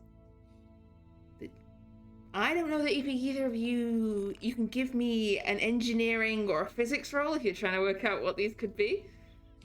But unfortunately, you realize that only Avery were here. Exactly. I don't think Mechanical repair wouldn't do. It'd have to be engineering, wouldn't it? I think so, yeah. You Okay. can give me, it'd be a harder mechanical repair roll, I think. Or just I a straight might. physics roll. Yeah, straight physics roll, that would. There's no weird runes on it, though, is there? No weird runes. I mean, this seems like modern machinery. Yeah. Okay, I'll do mechanical repair. I think that's the best I've got. Yeah. No, I won't. You're not really sure what these are, but Could I probably just thinking, try and memorize it. I'm just thinking I wouldn't have brought like a drawing pad with me, but I might I have mean, something. you might have done. It's up to you. Well, I suppose like a reporter pad, possibly rather than an actual full thing. So like a little something like this, really, little notepad. I'll just try and do a rough sketch of what I can. I'm going to ask for a drawing roll here for the quality of this sketch as traditional. That's a fail. It's dreadful. You've got a sketch. Trying to looks draw okay to me. like complicated machinery parts in a dimly In the lit dark. ship's hold when you're not really sure what exactly they're supposed to be. There's nothing on it to say made in by or nothing. Made in China, no. No, that's a very strange one, but oh well, let's get us packed up. It doesn't make any sense for me, but something complicated. Yeah, Keeper. None of these 4 items remind me of anything I've seen in the Pinhue Foundation of my time, either in the public or the private. Not anything you've seen in the public or private galleries in your time. I think you Okay. definitely remember the skin feet. Yes, And yeah. I mean the knife. You possibly have seen a Chris knife. Like you haven't seen that particular knife, but Okay. like that, the knife feels more in the line of things you might have seen in their collection. Like that's Mm-hmm. the sort of objects that the collection might hold. Yeah. They're not really a natural history museum. The conch seems out of place, and you don't recall seeing any human skin feet things. No. If only we had a photographer. Yeah. Unfortunately, Martin's still not quite with the times. Don't worry. We'll a get little you bit something there, old-fashioned. Martin. But let's just get us packed up and head back. I think so. Yeah. Just see it all up and Okay. Yeah. As you get these packed up, as you seal them up, we go back to our detective duo, who said they might have some stops to make on the way back from the East End. What are these stops? Where are you stopping? We're going to Madam Green's. It certainly should Okay. be in her office. You head up to Madam Green, who she works late hours. Like her business is These are prime time hours. yeah, honestly. these are prime time for Madam Green. But yeah, you arrive up to her. She has nicer offices these days than the ones you remember from years ago. But as you come up, you get a little nod from Three-Fingered Bob. Basil, All right. Nigel. Yeah, Sir, yeah. good to see you. Been a while. Has been too long. Where you been? Terrible places. Look at him, though. It wasn't very good for his complexion. Yeah. Well, It's all the cigar smoke and lack of vegetables that I eat. Or don't eat. boss is in. He's just up there. Yeah. Could you tell her this might be a lengthy meeting? Boss, it's Basil. That told her. That was well played. He waves I'm you never up going to forget this. to Green's office. I do. And you see, right, I need my my cigarette holder. Madam May Green.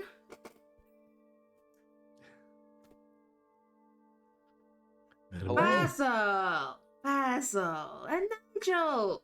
How's things? Any Going well. answers yet on the whole Getting there. Whitfield situation?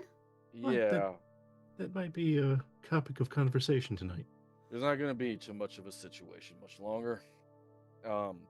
I'm buying him out. You buy him out. I see. Yeah, I'm buying him out, and there will be no reason to have any worries about that because I'm buying him out. That mean I've got you as a competitor instead of him?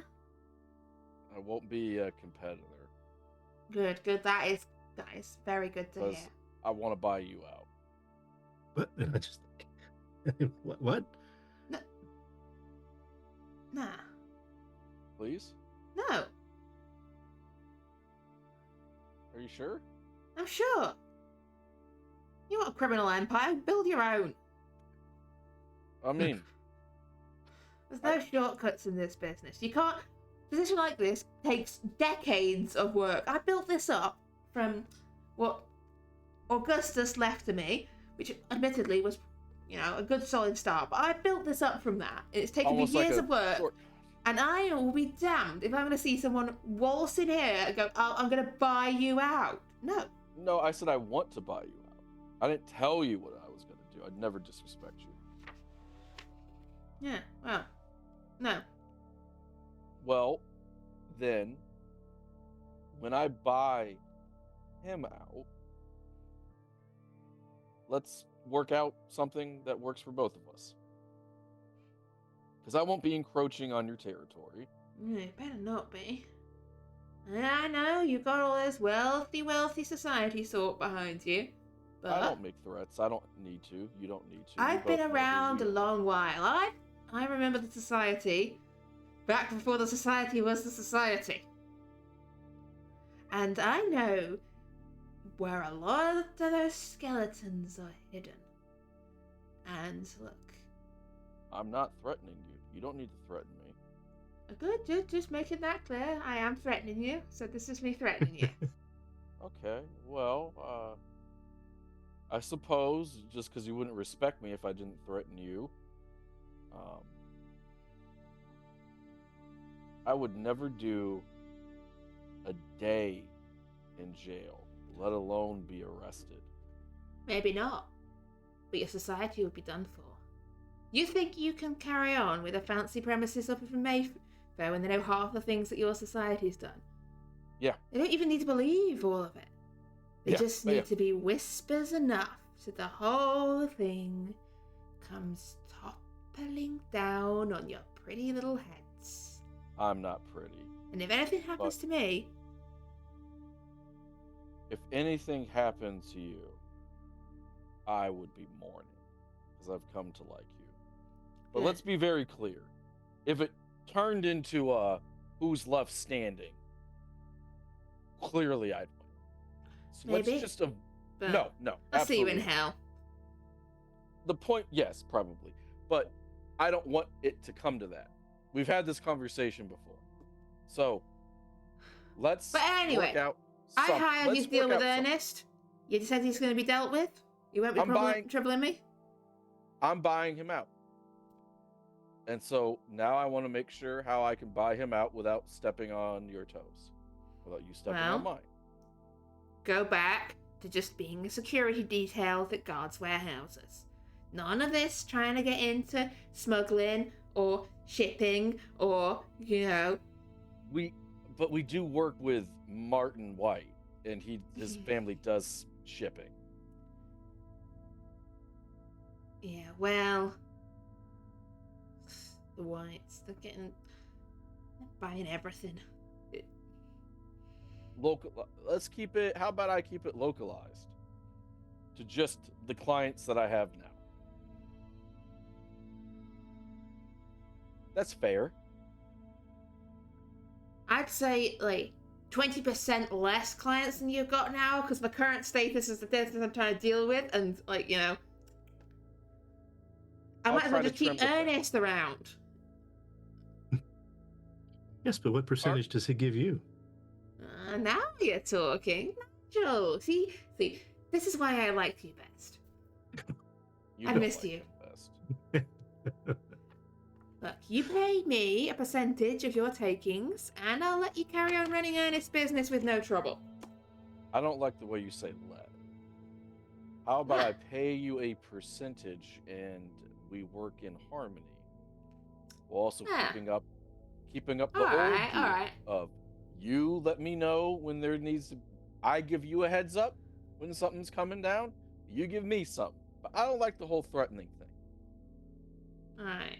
Well, sometimes you have to put up with what you don't like.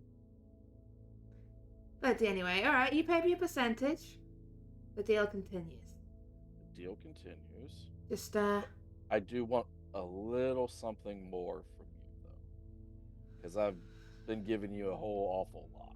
what are you wanting from me? I want dynamite.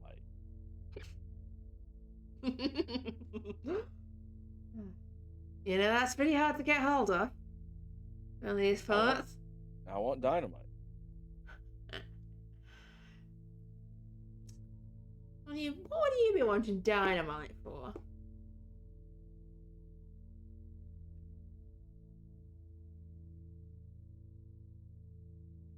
Oh, Huh?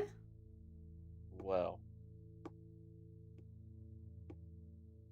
To go with the machine guns, I want you to get me as well. Oh, come on. I think New York. I can't get you machine guns. Come on. I know those silly Americans. I need dynamite for my needs. Give me a persuasion roll, please, Basil.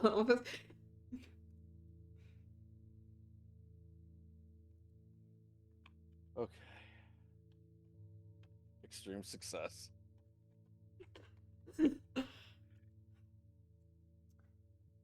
Alright. That's a deal then. You get Ernest out the way. And I think I could lay my hands on a little bit of dynamite for you. Perhaps some could go astray from a shipment or two I know about. Where would you like it sending? Oh, I'm pretty sure I'm about to come into a nice warehouse where I can store it. Give me an Give you a- address, yeah. I'll give you a call. Yeah. Because I presume it's not coming in overnight. No. You've got to prove your worth to me. I want to know that Ernest is out the picture. Yeah. Then you get your dynamite. Okay. Alright. Maybe we can work together. You know, Continue to work. continue to work together.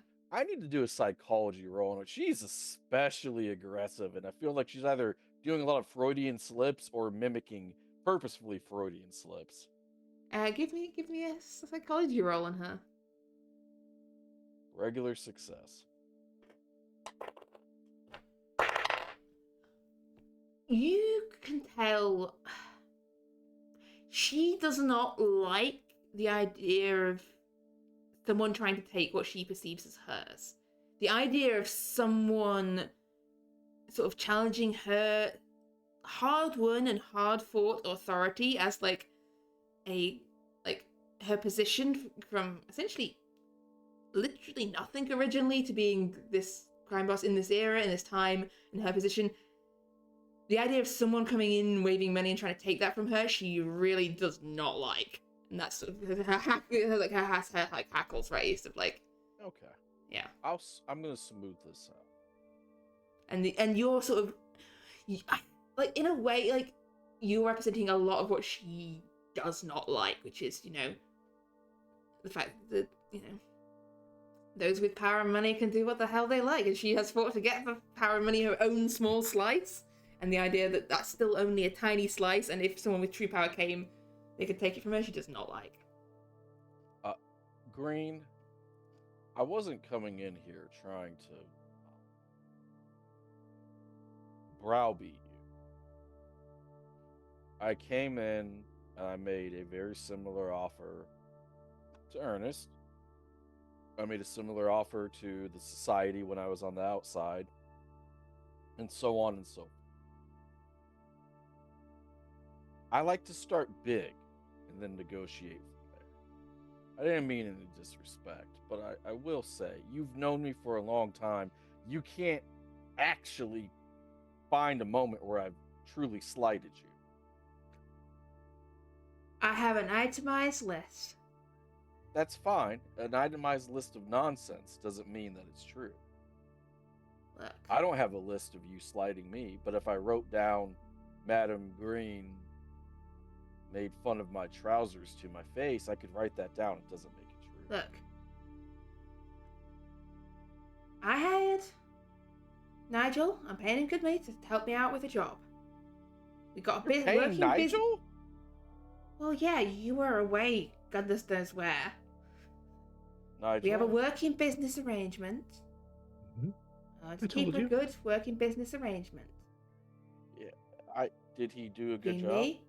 Well, you're saying you're going to deal with Ernest. That was the job I've hired him for. Look, let's keep a good working business arrangement between us. But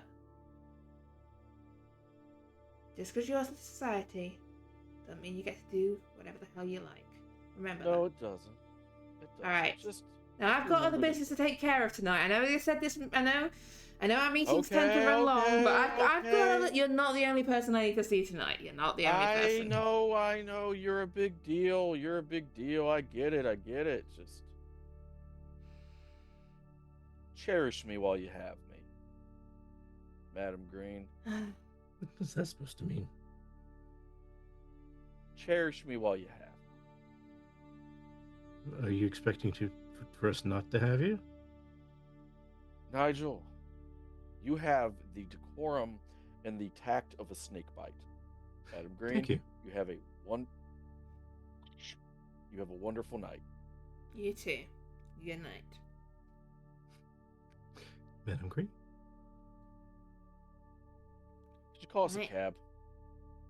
Yes. Thank you. And cabs will come for her. Yeah, they will. Even They if know it's better. They know better than the not. I mean, to be fair, half the people who would threaten, she probably actually has a bit of a stake in a cab firm at this point. Yeah, I was going to say she probably owns a cab firm in this area. Yeah. She doesn't own it. Her name is not on owning any of this stuff. Too smart. An associate owns it. But of course. But yeah, as you head on to your next, do you have any other calls to make, or are you heading back to the society? I'm going to the society, I think. Yeah. Unless you can think of anything, Nigel. No, that seems a good place to go. Okay. And Martin and Roger, do either of you have any calls you want to make as you head up from the hold of the Ivory Wind? Lars is up on deck, just everything in order? Everything in order. Perfect. All are good down there. All packed back up as well. Good to go. Nothing And hands back strange. to manifest. I'll see you next year. Yeah. Hope the I time's don't know. good for you. I don't know when I'll be back in Yeah. London, but Well, may the winds be at your back. good enough.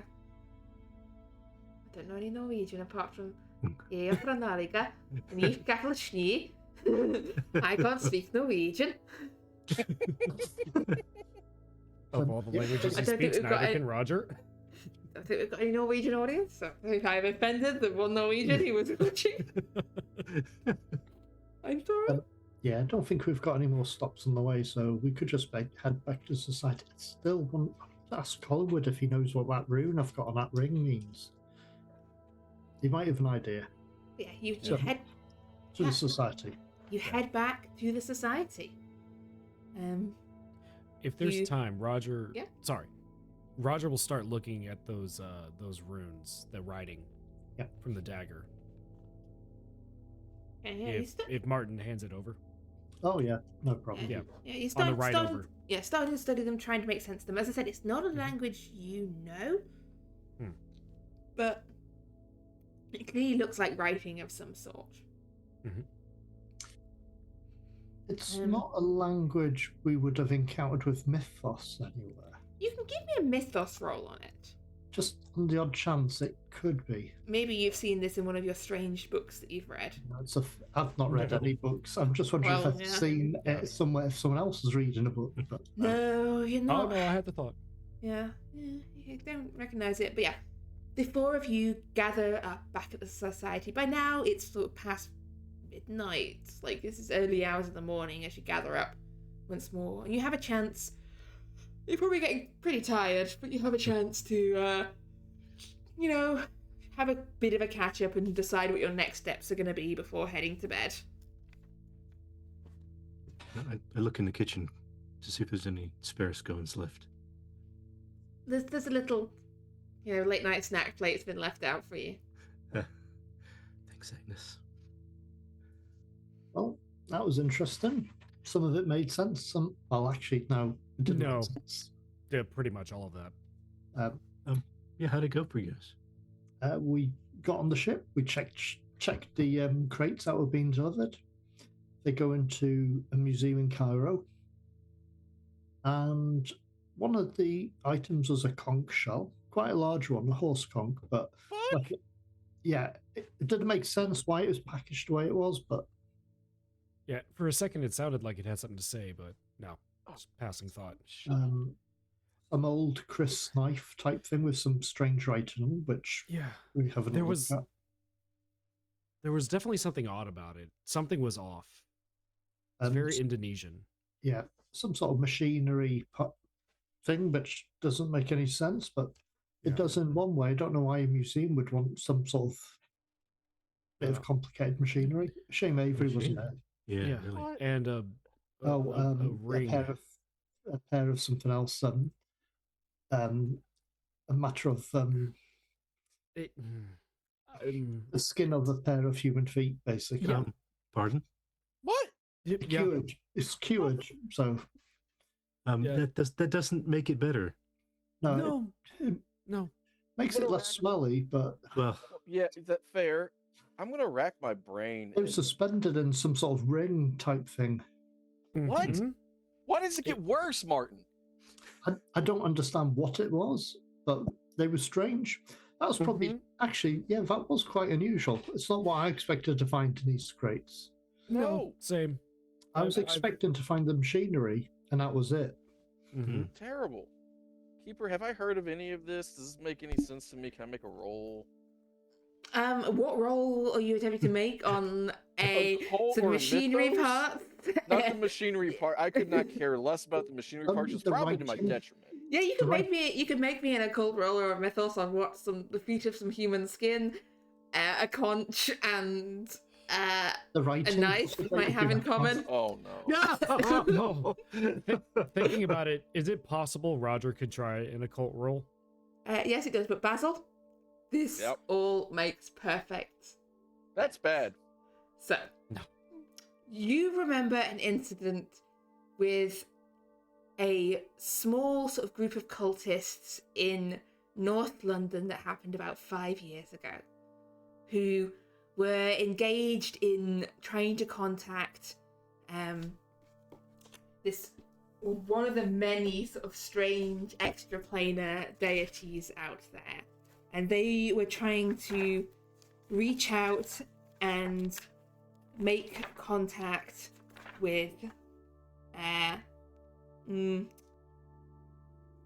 Sarthogua, this great and terrible being. And they Cathogua? had Sarthogua. Okay. They had gathered together a selection of ritual artifacts.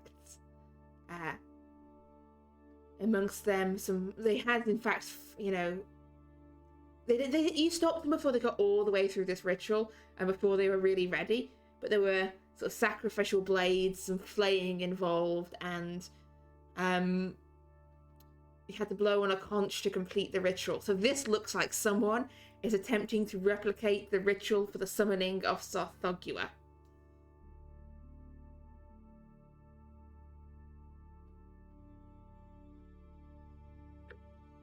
So on a scale of 1 being minor and 10 being, oh god, we're all gonna die, this is like a solid 12, right?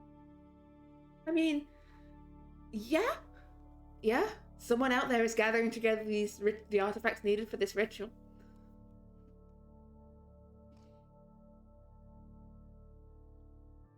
Okay, do I lose any sanity or anything from that fumble? No. Okay, all right. This is just so gathering knowledge, yeah? I have the worst news possible. There's an eldritch extraplanar dude named Sarthogula. 5 years ago, we stopped a ritual that requires blowing on a conch shell, and Keeper, you did say those funky daggers, right? Oh yeah, there were sacrificial daggers involved. Sacrificial daggers. Like curving daggers with strange wiggling daggers. blades with ritual writing on it, although the one dagger you did have kind of crumbled to dust at some point during. There was a whole thing. Collinwood went even more insane. Did Lucy had to wipe die? the memories of a passing policeman. Definitely someone died. Okay. Yeah, so It was quite horrific. Lucy had to wipe a man's memory, but she's kind of toned down a bit, which is nice. At least that I know of. So this is terrible. When did this happen? Where? 5 years ago. I've read through all the society's doing since we've been gone just to catch up. There was no mention whatsoever of this. Well, if she wiped someone's memory, it probably wasn't. I would say in the records there was probably at least one like obscure thing to just the North London incident with no explanation. Oh, did you read anything about the North London? The Islington incident. The Islington incident. Okay. The East Keeper. Inland? Okay. Islington. Yeah. Okay. Where Keeper. the girl was sitting on her own in a cafe. Or no, the Yeah. party. The party. Yeah, the East. Yeah, we don't really talk about that. Apparently not. There's barely any mention of it in the record. Good. There shouldn't have been that much. Keeper, hearing that name, Sarthogula, does that trigger anything for Roger, being that's one of the I mean, spells he discovered? if you recognize it, you recognize it. Okay. You know, I believe you have a ritual to contact Yep. Sarthogula. Yep. If you Okay. need to. I didn't know if that would do anything. Yeah. You can give me a mythos roll based on that. This is a lot of mythos rolling here. And it's a Yeah, sea it of is. red. Oh, that's wonderful. It all makes That's perfect wonderful. sense. Okay. I redact the question. Actually, it's another think- fumble on a mythos roll. You so think to what you've read and what you know, what you read in that book, and oh god, yeah, this is adding up. These are the components, but worse. Based on the state of that rusted blade, they have already carried out the ritual. You see Roger just kind of get a glazed over look, like the beautiful mind numbers going in front of his face. Oh god. They've done it. No, they've summoned him. And what? Summoned who? I've seen this in the books I studied. Sorry, yes, that one. Sarthogula. No, I discovered the spell. The incantation to summon him. That blade. They've done it. Maybe. Possibly. And on that bombshell, that is where we're going to end for today. That's you can't really top that as a cliffhanger. That's pretty fucking good. We'll see how this pans out next week.